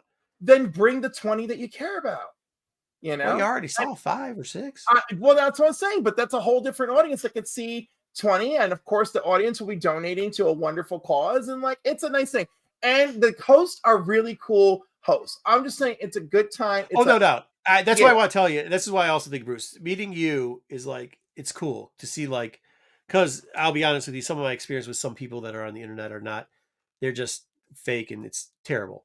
But like to see that there are people that actually are on con floors, like the people I meet every day at cons, like, you know, it's good to see. Like, it's good to understand that you're one of the boys. Like, you're not male, you're just one of the boys, you know, and that's what comics has always been for us. Like Dub before he got on was one of the boys. Like, he's one of the boys. Like, there's a whole group of us who are the boys, and you know, it's just good to see people like that in the community. I only have 2 slabs, but what's that? Oh, sorry, he's got 4,000 bagged and boarded. Yeah, I mean, obviously, and this is just one wall of a room, which it gets worse. And then I've got in my garage, I've got rolling racks of comics, of boxes. And I think oh my God, in the process of buying another 96 long boxes. I am still in restoration mode, and everything is now going to short boxes. Yeah. You know? Too old for long boxes. Yeah, because like, you know, long boxes, great, but like also like I'm older now. Time for short boxes. No, you should. That's probably, hey Dan, what's going on? That's probably one of the best things is to go to short boxes. I started converting about 3 years ago, especially considering some of the stuff like not the stuff in the way back, the stuff in the middle, that's show stuff right there. The stuff isn't show stuff here. There's show stuff over there. The 2 racks in the garage are show. I'm down to like from about 42 long boxes, I'm down to I think 5. I've just been converting to short boxes because also it's better on the back. But yeah, I mean that I don't actually like these black. These I think they're effing. They are God's sin over here. These ones, a hell of a time. Maybe it's just because I can't put them together. Hey, Lisa, some of us can't. Lisa's one of the gang. You're one of the boys. She's one of the boys. She's still one of the boys.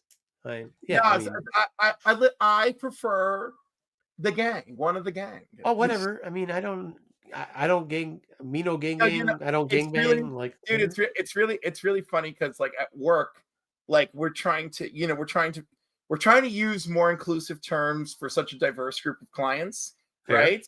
So I've been throwing, because of course I'm older, I'm throwing around folks, these folks, you folks, the folks out here, and everyone's like, oh, so just folks? I was like, listen, if you could find me a better gender neutral term. So like, I have a tendency to call everybody dude, like everybody, like what's up, dude? And like sometimes I've noticed this, that some of the females do not like being called dude. And that's okay. Let me tell you something. That's okay. Let me tell you something. We've got men out here calling women bro, and it is, I find the women find it repulsive, and me as a gay dude, I find it repulsive. And really, and the same people who are calling women bro are the same people in my life who fight with me about things like the masculinity crisis.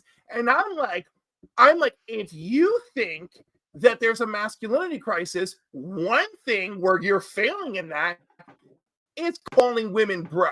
Wherever that came from, it needs to go back. It needs to go back under the rocket crawl. You know, I'm sorry, I feel strongly about it, but I don't know why.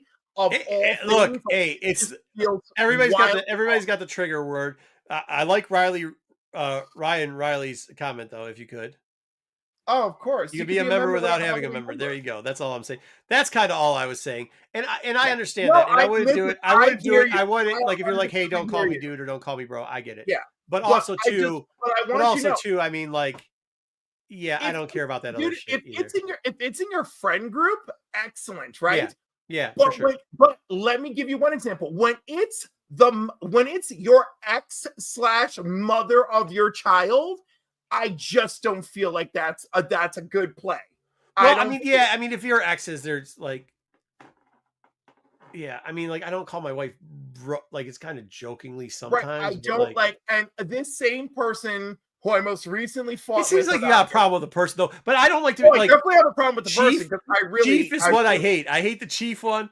I hate the Chief. Yeah. I hate the big guy. Oh my God, you're like Perry White. Don't call me Chief. Oh, I hate the Chief one. I love the Perry White of it all. I do not like that at all. The big guy, like, I don't like that one either.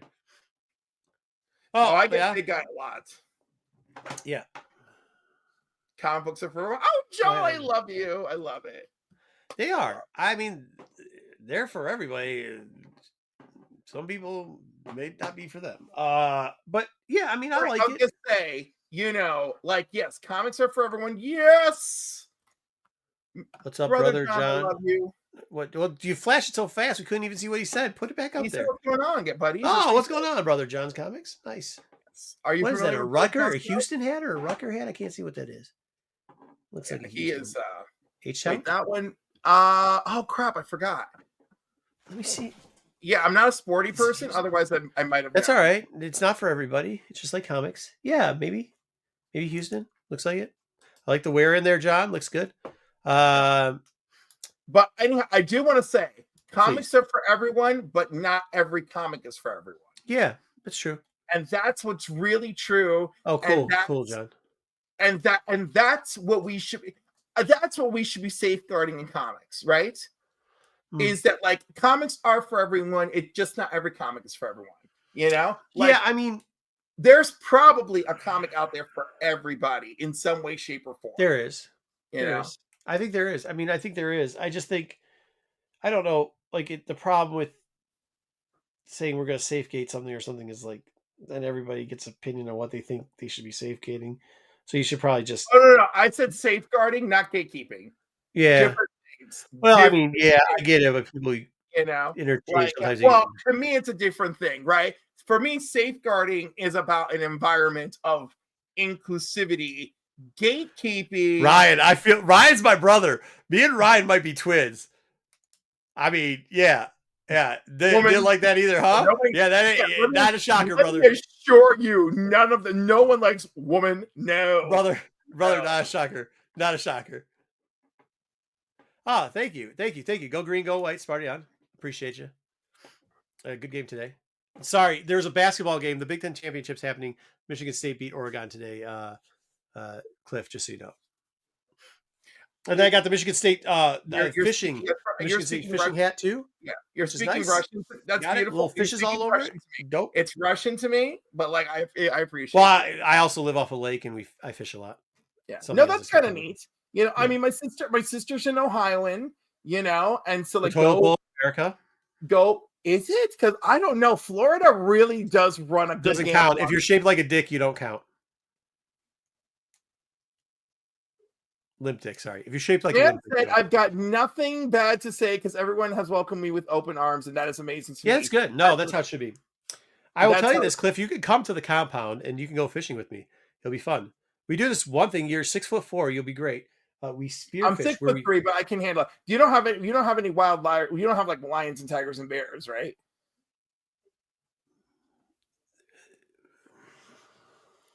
Tigers in Michigan. Mountain lions, stuff like that. Lions in Michigan. You know, animals. Animals. Are they there? There's animals all over. Well, not this far down. There isn't. Oh, okay. Well, no, that's what I worry about, dude. I live in it. Hey, bro. Now, now that I got money, I live in a very influential like area. Like I don't. Yeah. You're like you will visit the compound, sir. Yeah, the compound's nice. It's fun. Everybody comes down, loves it, dude. But yeah, no.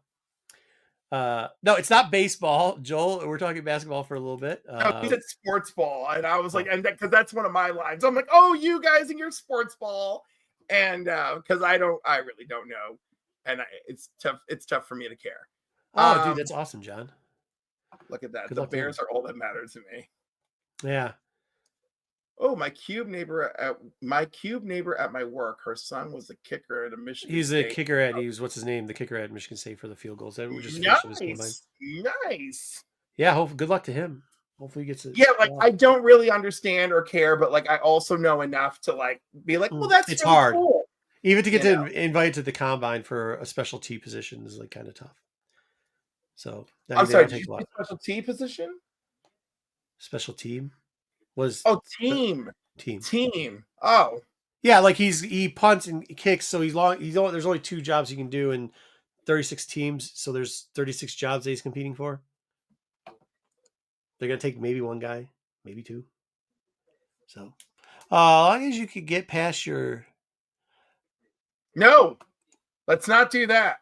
Let's not do that. What is that? I appreciate that. Yeah, don't worry about it. Thank you for your comment, and we're gonna keep moving. Canadian geese. That's right. We got. Yo, I'll tell you this. Excuse me. Can I do the PSA about geese?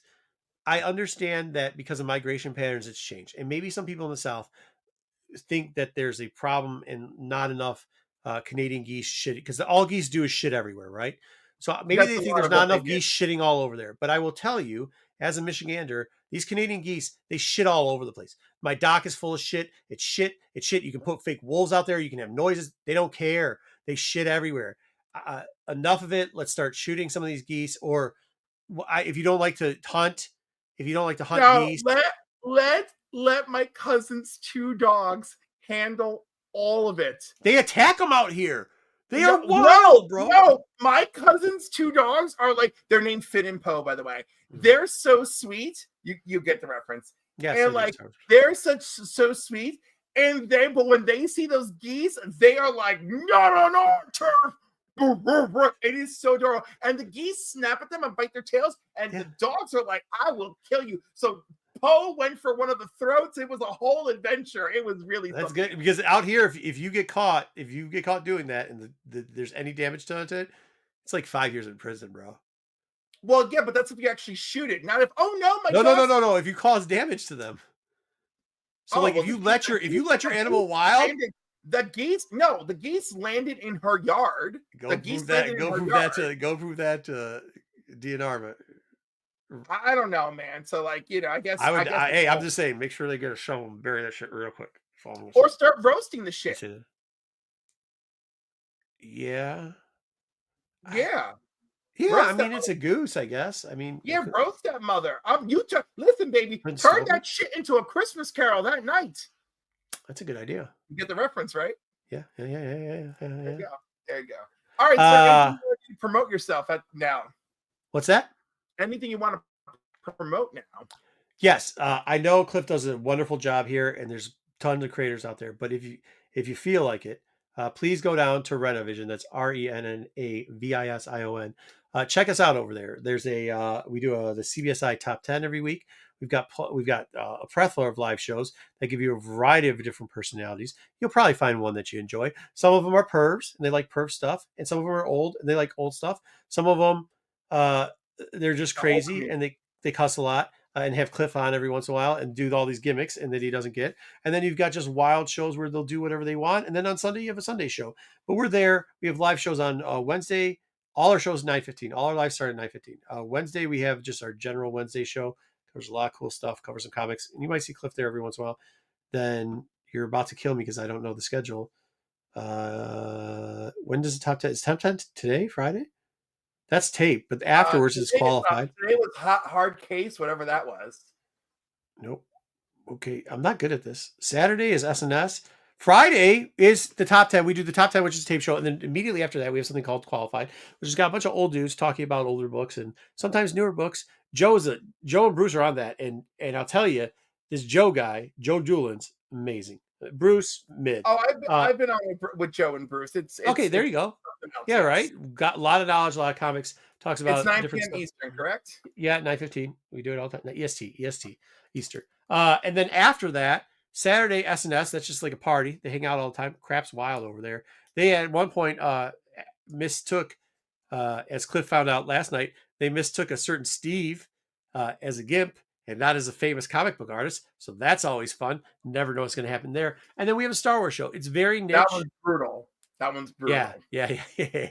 It's very niche. The Star Wars show's on Sunday. We do it at 9:15 also. But there's a bunch of other stuff that gets there. There's a Wednesday watch list that people love it. It's a pre-tape thing that Pete does where it goes over some of the comics you might be interested in. He just puts together a little list for that.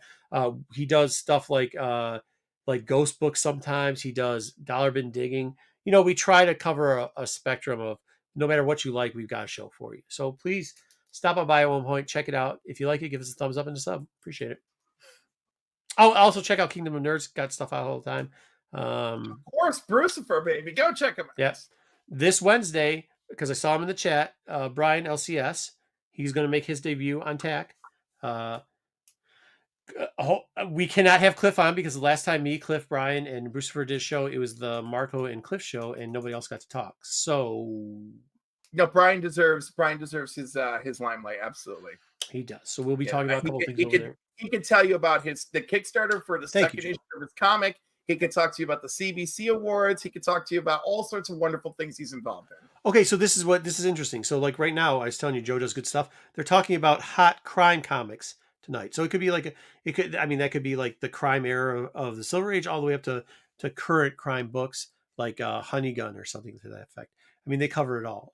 So check them out. Styx is there too. Jedi Johnson, stuff like that. And you saw Absolute Geek in there. You can check him out. You want to see more dubs? See him on Wednesday on the TAC show. Him, me, and Pete do that. And Corbin was original 3-member, but he comes and goes as apparently he likes Cliff more than us because he comes on more times when Cliff's on than he does when we're there. So. Well, no, actually, only Corbin. That's not true. Only showed up one time for me. Yeah, he's random. Styx looks different tonight. I don't know if he's clean shaven or like what's going on, but he looks different tonight. You're watching somebody else's stream while you're streaming. Well, I have multiple monitors for a reason. Oh, I just do it so I can. My eyes are getting bad, so I can get in a bigger frame and Well, no, they're both big monitors. Like I'm like, like there's just certain things one has to do when a man becomes of a certain age. And oh God, I love you, Cliff. All right, well, thanks. Appreciate it. Appreciate having me on here. This is good. This is good. It was lovely. It was lovely having you. I said that I hadn't had my Bussy busted or whatever, but maybe I have now.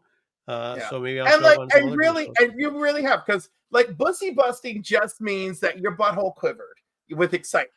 I don't even know what that means. That's never happened though. You've never had your butthole quiver ever in a positive way? No, I mean, all right. Yeah. Topic for a different conversation. Different topic for another time and place. He does, Ryan. Thanks. Thank you, sir. Dude, I like that idea, Joe. That's something I might be interested in.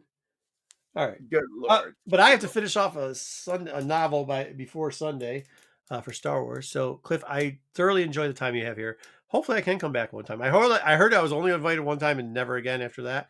But that's not how it works. But it kind of is how it's been. Okay, and number two, I'm right. And when usually if I have you back for a second time, then you are paired with someone else. Spoiler alert, Cliff. I'm going to be in Japan. This is why I brought up Japan. I'm going to be in Japan for the majority of April. It's the first time I'm going to miss even a slight cameo appearance on the TAC show. Where we have a couple ideas of people we haven't asked yet, but maybe have a couple people come back on the show. So you might want to tune into TAC because you might see one of your favorite friends there if he says yes. It says yes. Well, that'd be lovely. Mm-hmm. Yeah. And I'll see if I could actually finish the show by my bedtime. That's the tough part. We didn't even go long last time. We went long, and then it was well past my bedtime, and my whole day was me moving. Spoiler alert. Go ahead, finish. Pete was thoroughly the after hours. He said it should have been taped and thought it was the greatest thing ever. Just so you know. Oh, well, after our show. I don't think it should have been taped, but I don't think so either. I was like, yeah. Maybe just because there was just a lot of sharing and a lot of thoughts going around. There was a lot of something going around, but yeah. Anyways, thanks again, Cliff. Really appreciate you. Remember, Rennavision, check it out. Got something for everybody over there. It's pinned at the top of the chat, folks. And of course, I really appreciate you being here. It was a good time, and and when you come back, I'll make sure that I'll make sure the circuit's tents are secure. Shit, don't bother me, bro. I said the circus tents are secure. I didn't say that there'd be less clowns. I am less. Oh my goodness. Hey, living rent free is always the best way to live, brother. Especially when you own your own house. Well, I own my own house, but I'm not finished paying for it for the next, 12 years. So we'll see how it goes, everybody. Thank you, Cliff. Appreciate you, brother. Being here. Folks, it's been lovely. Make sure you are following Kingdom of Nerds and following Rennavision, all of our good friends there. And I love you too, Brother John. You guys have a great night. Thank you. And nice. Next week, I can't. Every time I book a guest for next Friday, they cancel. So I don't know. But in 2 weeks, I'll be back here. Wait, we're commenting cocktails with Black Crown Comics. So you don't have a guest next week? I don't, because something keeps happening and I keep losing them. It's just we can't find you somebody? Maybe. We'll figure it out. Help Cliff out. Come on, let's go, guys. All right, thank you, everybody. It was great. Appreciate you. Good night, folks. Let's end this on a high note.